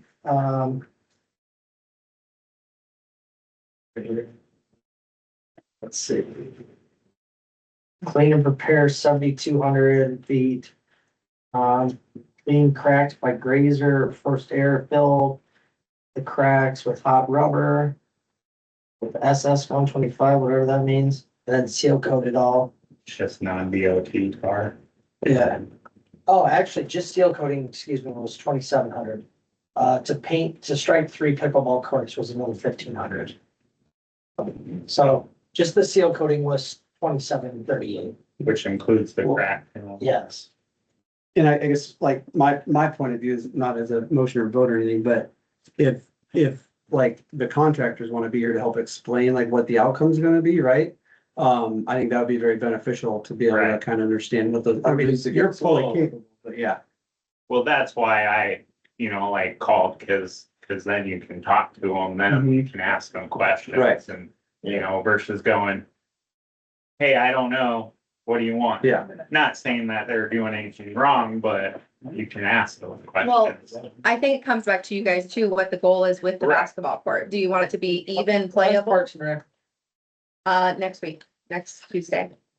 Throw this on their agenda too. Let's get their input on it. I think they've already talked about it. I just haven't gotten minutes I'll go, back yet. I'll go to the meeting next Tuesday to Um, address concerns from council, but yeah, see what their. I think, idea is. like Nick said, right now you bounce a basketball and it bounces away from you. So Yeah. like, do you want it to be playable or not, not I playable? think you'd want it to be playable. Yeah. Cause otherwise they're, Seal coating nobody's wouldn't gonna be use play- it if wouldn't- you can't actually. Correct. Seal coating would just make it look nice. Yeah. Like I have one contractor telling me that it's not gonna make it feasible Yeah. if they just precondition it, right? So who knows, like. Maybe he's trying to upsell the reasonable thing, right? All right. Okay, so move that, you want me to move that to Next. the next meeting? All good on that one? Okay. 5I is review the resident request for the culvert in Fisher subdivision. So we had some residents ask about putting a culvert in where we had done the work. So reached out to HR Green just to see what they thought an estimate would be on that. And that's what we got back. So Third Street. it's well, expensive. We don't have the money for it right now. But it's something that they asked for and that they wanted to see if we could make a plan in the future, so we don't have to keep going back in and digging this out. Yeah, we just heard that 33 years ago, same exact thing. Exactly, kicking a can down the road. Like I said earlier, we won't likely be here.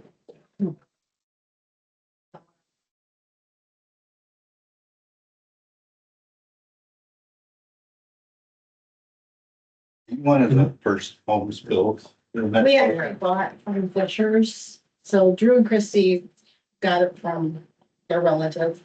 And we actually, their taxes were like cents on the dollar because they were so. $7. And then we bought from them, so we did not build, but we bought from one of the Fishers. So I was just kind of, Yeah, yeah, I was just kind of curious. I mean, for that amount of billing in that channel, even though it's been 30 years or whatever, I just wondered if when some of the homes were built, if they kind of leveled their No, yards out. they were all, they were in place when we moved in. G, right? We honestly, we Here. haven't had enough. We've never had water Yeah, in that's our backyards, ever. So So the fall Yes. obviously has been good enough. I think you, Bill, I think you've had water I've had in water. years, but you're the very I've first been snow. to my- You're the very first snow. I'm the first. Would have to maintain the ditch anymore. My kids are growing up, they're not back, they're playing ball anymore. so But I don't that's think We need to that, fix- benefit as much as we can. every without- 25 years now should be put into. I don't know anybody building up the hill or, you know, doing any yard work or anything up the hill, because it does wash right down Third Street around the corner and it comes right down our backyards, which, Well, there's garbage every time too. I mean, Yeah. so. There was a whole trampoline, that washed down the creek. Yeah, I, Right. I Oh, dug really? somebody's, outdoor seat cushion. That culture. cemetery ratio in that time period too, which we all know what that was like. Pray we never go through that again. So like the current fix, the regrading and all the work you've done. Yeah. Tim, are we confident that that's gonna solve a lot of these issues, do you think? Well, there's pictures of how that Yeah. water. was drained. Yeah, I saw how it was. It was not working. Yeah, and then did you see the pictures though after I started digging? Yes. I was amazed how much water went through there. Did we really have to go to this extent? I mean, I mean, it's too late to do anything about it now. he but- only went as deep as he had to. Yeah. I mean, he had to expose the pipe and that's So you where gotta he get to the water. started. Yeah. Right, And he started from there and he put it, 1.5% slope, which is, you know, in a grass channel, that's about as flat as you dare go, right? And, that's what he did. And he tried to, even if you look back at the old plat on how they had the side slopes of that channel done, you know, it was between 4-to-1 and 3-to-1 slopes coming up, which is considered mobile, okay? So I think he might even been flatter than that, so, you know, I think he did pretty close to what was there back in the day, so. You know, he could have gone any shallower is what I'm trying to say, and got that. Yeah, ours has always ran pretty much, it'll sit for, well, it depends on how dry it is, it'll sit for max a day and then it's dry, he goes out and mows. yeah, it wasn't an issue for you guys, it was all that water coming, there was nowhere for it to go, but just sit there on the street. Like, it was almost, is it Lindsay? Yeah, the house across from me. Yeah, like it was getting pretty close to her foundation, that heavy rain. And right, like we haven't had rain forever, so like that. So what's gonna keep this from reoccurring? Like it filling back in. Yeah, So ideally, the rock will help with the immediate erosion. And then once the grass is back there. well, there was rock there originally. Right, no, I know. But I'm saying, when you have that much water going through there,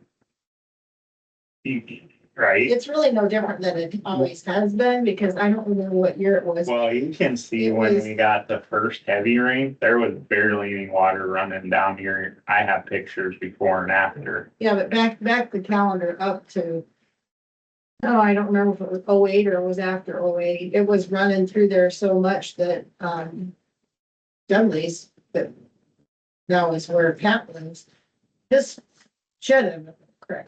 There was that much water coming between that creek. You guys remember that? Yeah. Between the creek and where our drainage goes. Yeah, So the water, this water flow, fast water flow's been there since the beginning.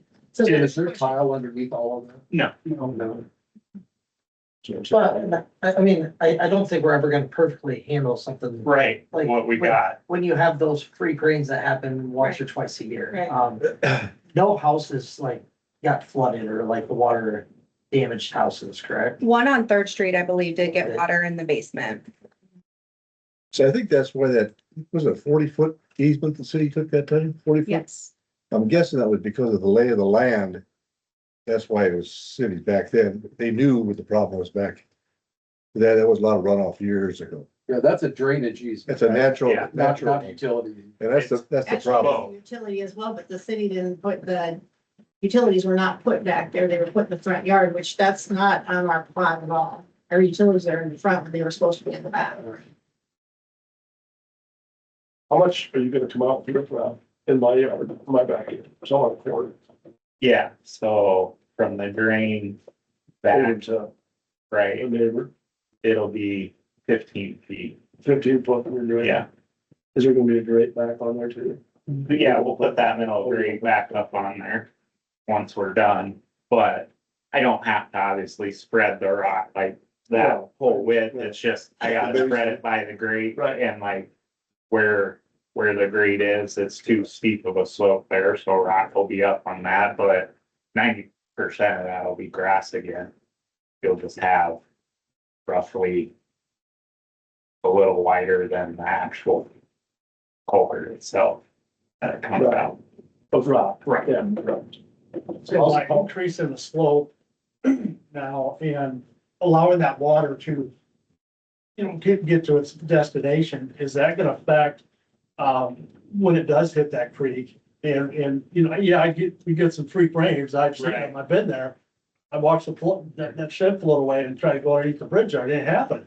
But now that we've added this and we've not impeded the flow, we've had helped the flow get to that area, are we gonna have more backup incidents off of that creek because of that bridge and the small opening that it has there, that it'll allow it to back up even I don't further? think so, cause you would have flooded with that second heavy rain once it was cleared. Like, I mean, that whole east, like where I dug, you couldn't even tell I dug there because it was running water. Like, I couldn't even tell where we had trenched. Cause it was just all water. I think the one thing to understand is the water was always getting to the creek.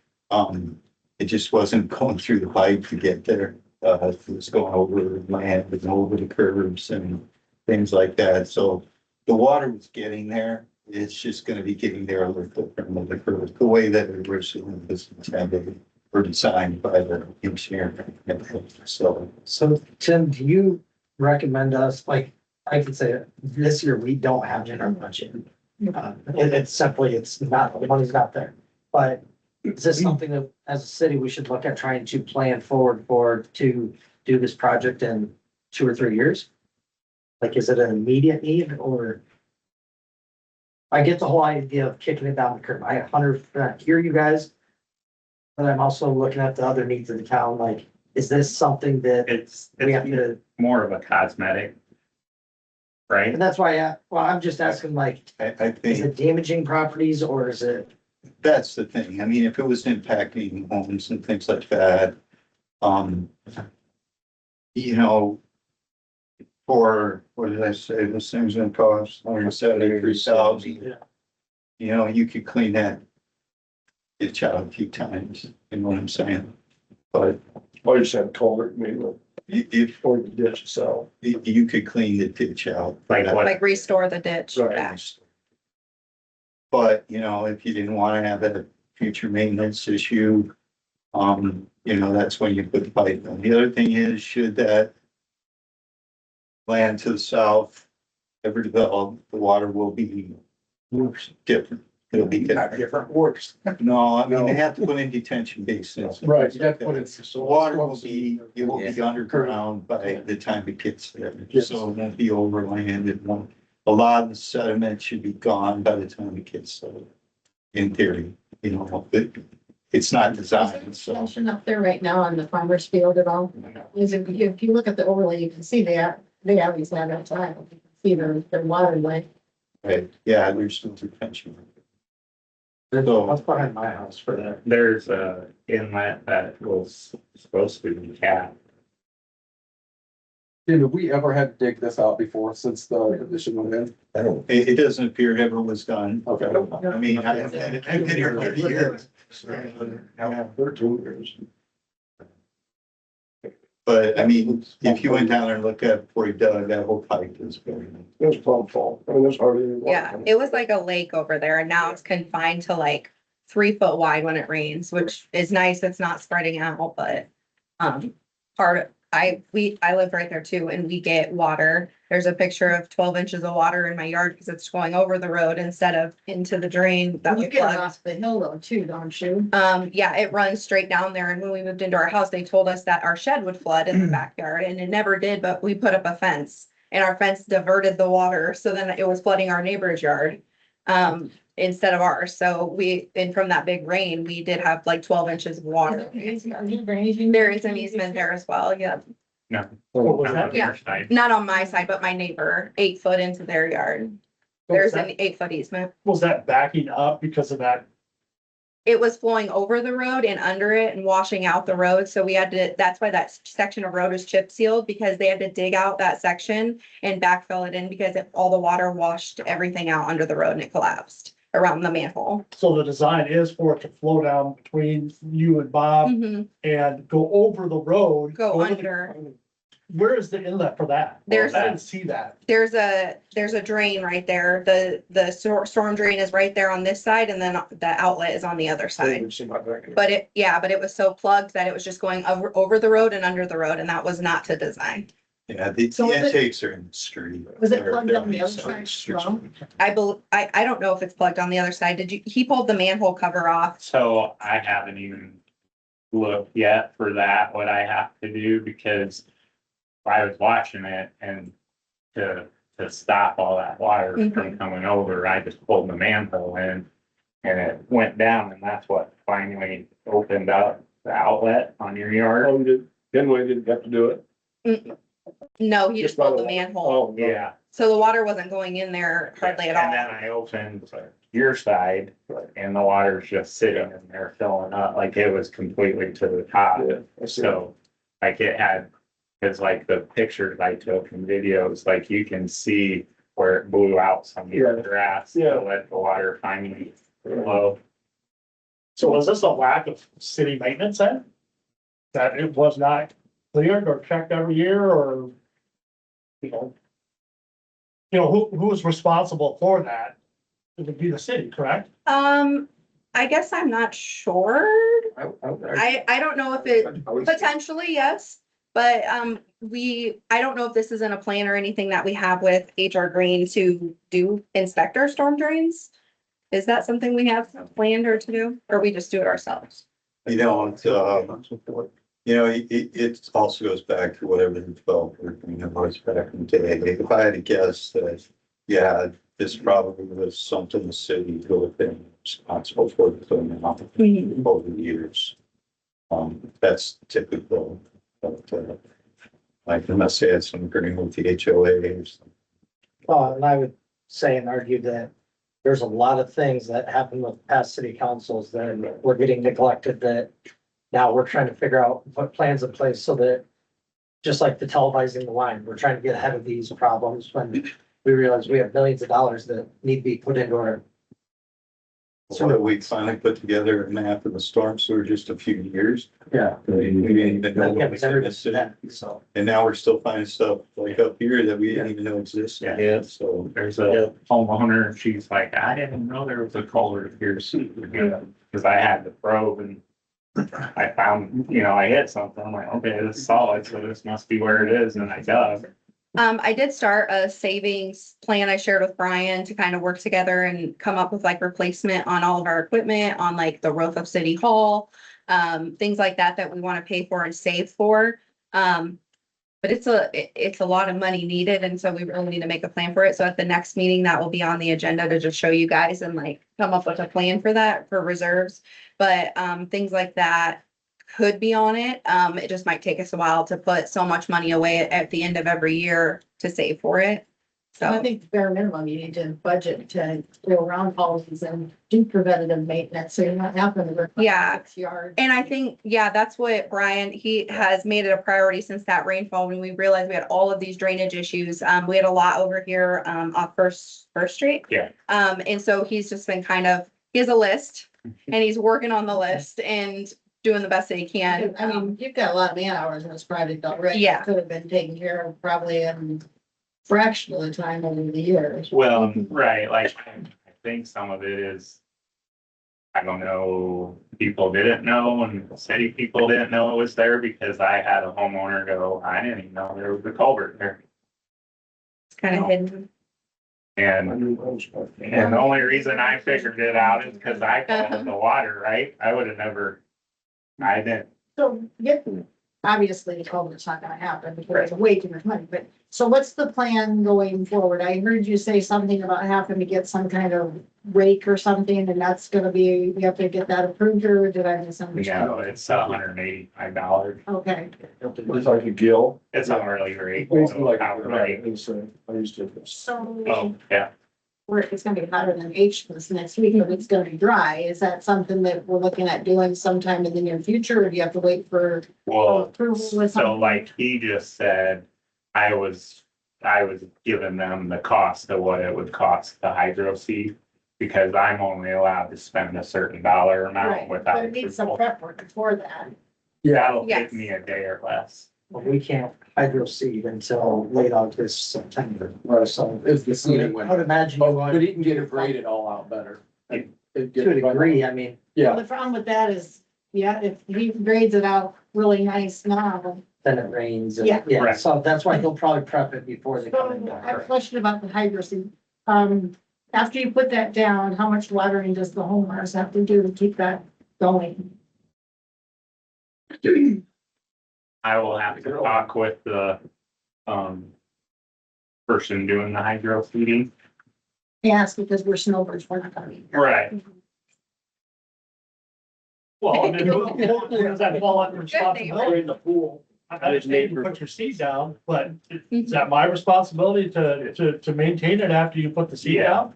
What if they are gone and there's no one there to take care of their property? Granted, Right. a homeowner, you know, Well, I mean, in their scenario, it's a one-off, right? So if you're okay with it, I don't have a problem bringing a sprinkler down and. Tim, how does that work for projects that pass? Typically, you just try it. The contractors are normally required. And this is, if it's that kind of thing where we have contractors, they're responsible to get the grass established. So basically growing. Then after that, it becomes the owner's issue. So kind of like what we did when we did the roads on the side there. They were responsible. Because they had to come back and reseed. They had because exactly. It wasn't established. and going with hydro seed would be better than Oh, wait. Yeah, spread seed and netting over the top of that. right. Okay. All right. Yeah, like, You're still gonna do. You're some- still doing. Right. You have. You're gonna do some matting. right, yeah, I'll have matting Right. on the, On the hydro seed. over top of it once it's dry. Yeah. For erosion control, once it's established, it's, like they make straw with netting and it's biodegradable, so it just eventually. You won't have it, it's like sod, right? Like if you ever take up your yard, if you had it sodded, it has that netting under there. That's eventually what it is be left under. One final thing here, when I got home this evening, my neighbor, Pat, at 2:44, he asked me if I could ask a question when I came here. He works third shift. He's not able to come and participate. But after that rain, we did have a lot of rock and debris and dirt went into his yard. And he was just curious if someone would take care of that. He wasn't sure, so I could ask. Yeah. He's the next house down where you. Yeah. Yeah, next house. Are you saying after the work was done or before? No, after we had that rain over the fourth. Oh, that one. A So, lot of dirt, debris and rock went into his yard, which has not been touched since the construction. so like his yard by the culvert, there was still water coming like 2 weeks out of that culvert from the ground because it's so saturated there. But he's gonna have that problem until you get hydro seed. Well, is there any chance that we could just throw down $20 worth of stock and, you know, and try to catch some of that, stake it down in my yard, and that would help catch a little bit of that debris and dirt and rock that would flow in the patch. I mean, I guess you just get the erosion control stock is probably the best solution. Yeah, it's, you know, like a couple bucks a foot, I'm sure you can probably. It's just the black stock like they. Yeah, like we got sitting around the Yeah. culvert still down there by Yeah. the bridge. Yeah, can we just, throw, We can throw that at the end. so 10 it feet of stops that it. in? Yeah, Yeah. yeah, I think he'd appreciate that. Yeah, And help on, in Right. case we get a monsoon or something, I mean, I'd hate to see what's gonna Right. happen then, but right, it may don't go all the way down to the John, so, yeah, yeah, he just asked me if I could yeah, mention that, so I'll let him know that we can work on something. yeah, yeah, that'll be easy. I can go grab one of those to prevent if we do get enough rain. Which doesn't look like, Right. but. They changed it to 3 days this weekend, of rain. So I saw you emailed me prior to the meeting. Right. Did you get all your questions answered here, or do you need a response to some of them? A few of those, maybe I can stop in or we can Yeah. talk on the phone, just to clarify some things. I wasn't sure if I was gonna be able to make it tonight. But yeah, I appreciate everyone's hard work on this. I get it, not trying to be a nuisance, just trying to play my part, as being a homeowner and being diligent. Yeah. You're not a nuisance at all. No. No, Yep. Well, good. So yeah, I appreciate, Like, I'll let Pat know, that, information. he got left out of the loop or anything. Right. Because it's Yeah. about the touch, but Right. Yeah. he can get some help. okay, yeah, no problem. Okay. So there's no motion needed or anything. I was just providing that information because it was requested by the residents. So, good discussion. Okay. Thank you. Thank you. Yes, thank you. Yeah, thank you guys. Much appreciated. So we'll move on to the Swisher Farmers Market nonprofit agreement. I put in the council, claims list, the approval for that payment. Before we can send it, we need to, enter into an agreement with them as a nonprofit. Because we do provide them funds, they need to let us know how they're using them. Motion, we enter into agreement with the Farmers Market. Second. Roll call vote, Wernemont. Aye. Klein. Aye. Pujo. Stag. Aye. And Enoch. Alright, All right, that is passed. Next item is resolution 23-2026, authorizing the combination of parcels at Miranda Second Edition. I mean, you have everything so- scheduled away, everything's been. I have all of the documents. Yes, I have all the documents. HR Green, reviewed it and gave recommendation. I reviewed it. We have the information from Hall and Hall and, planning and zoning met and reviewed it and, wanted a recommendation of approving it. That's the one out here, right? Yes. Okay. Motion to approve resolution Second. number 23-2026. Pujo second. Yeah. And then vote, Stag, Aye. Enoch, aye. Klein. Aye. Wernemont. And Pujo. Aye. All right. Last item on the agenda is on the business agenda is resolution 26-2026, set public hearing for July 27th of 2026 at 6:30 PM for ordinance 05-2026, amending the city code, chapter 165 for zoning. This is to change the height requirements for accessory buildings because it's part of zoning. We do have to do a public hearing, That's from 35 to. to 18. Yes. Okay. And then that'll be part of the, Motion to set public hearing for July 27th at 6:30 PM. Second. all right, do a roll call vote. Wernemont. Aye. Enoch. Right, Stag. Aye. Klein. Aye. And Pujo. Aye. Okay. Now, it probably won't take much. We have a motion to adjourn. A motion. Second. All in favor? Aye. It is adjourned. Thanks, everybody. unless you live with a tabletop, you're always gonna run off. I just moved the house. I get flooded every time it rains.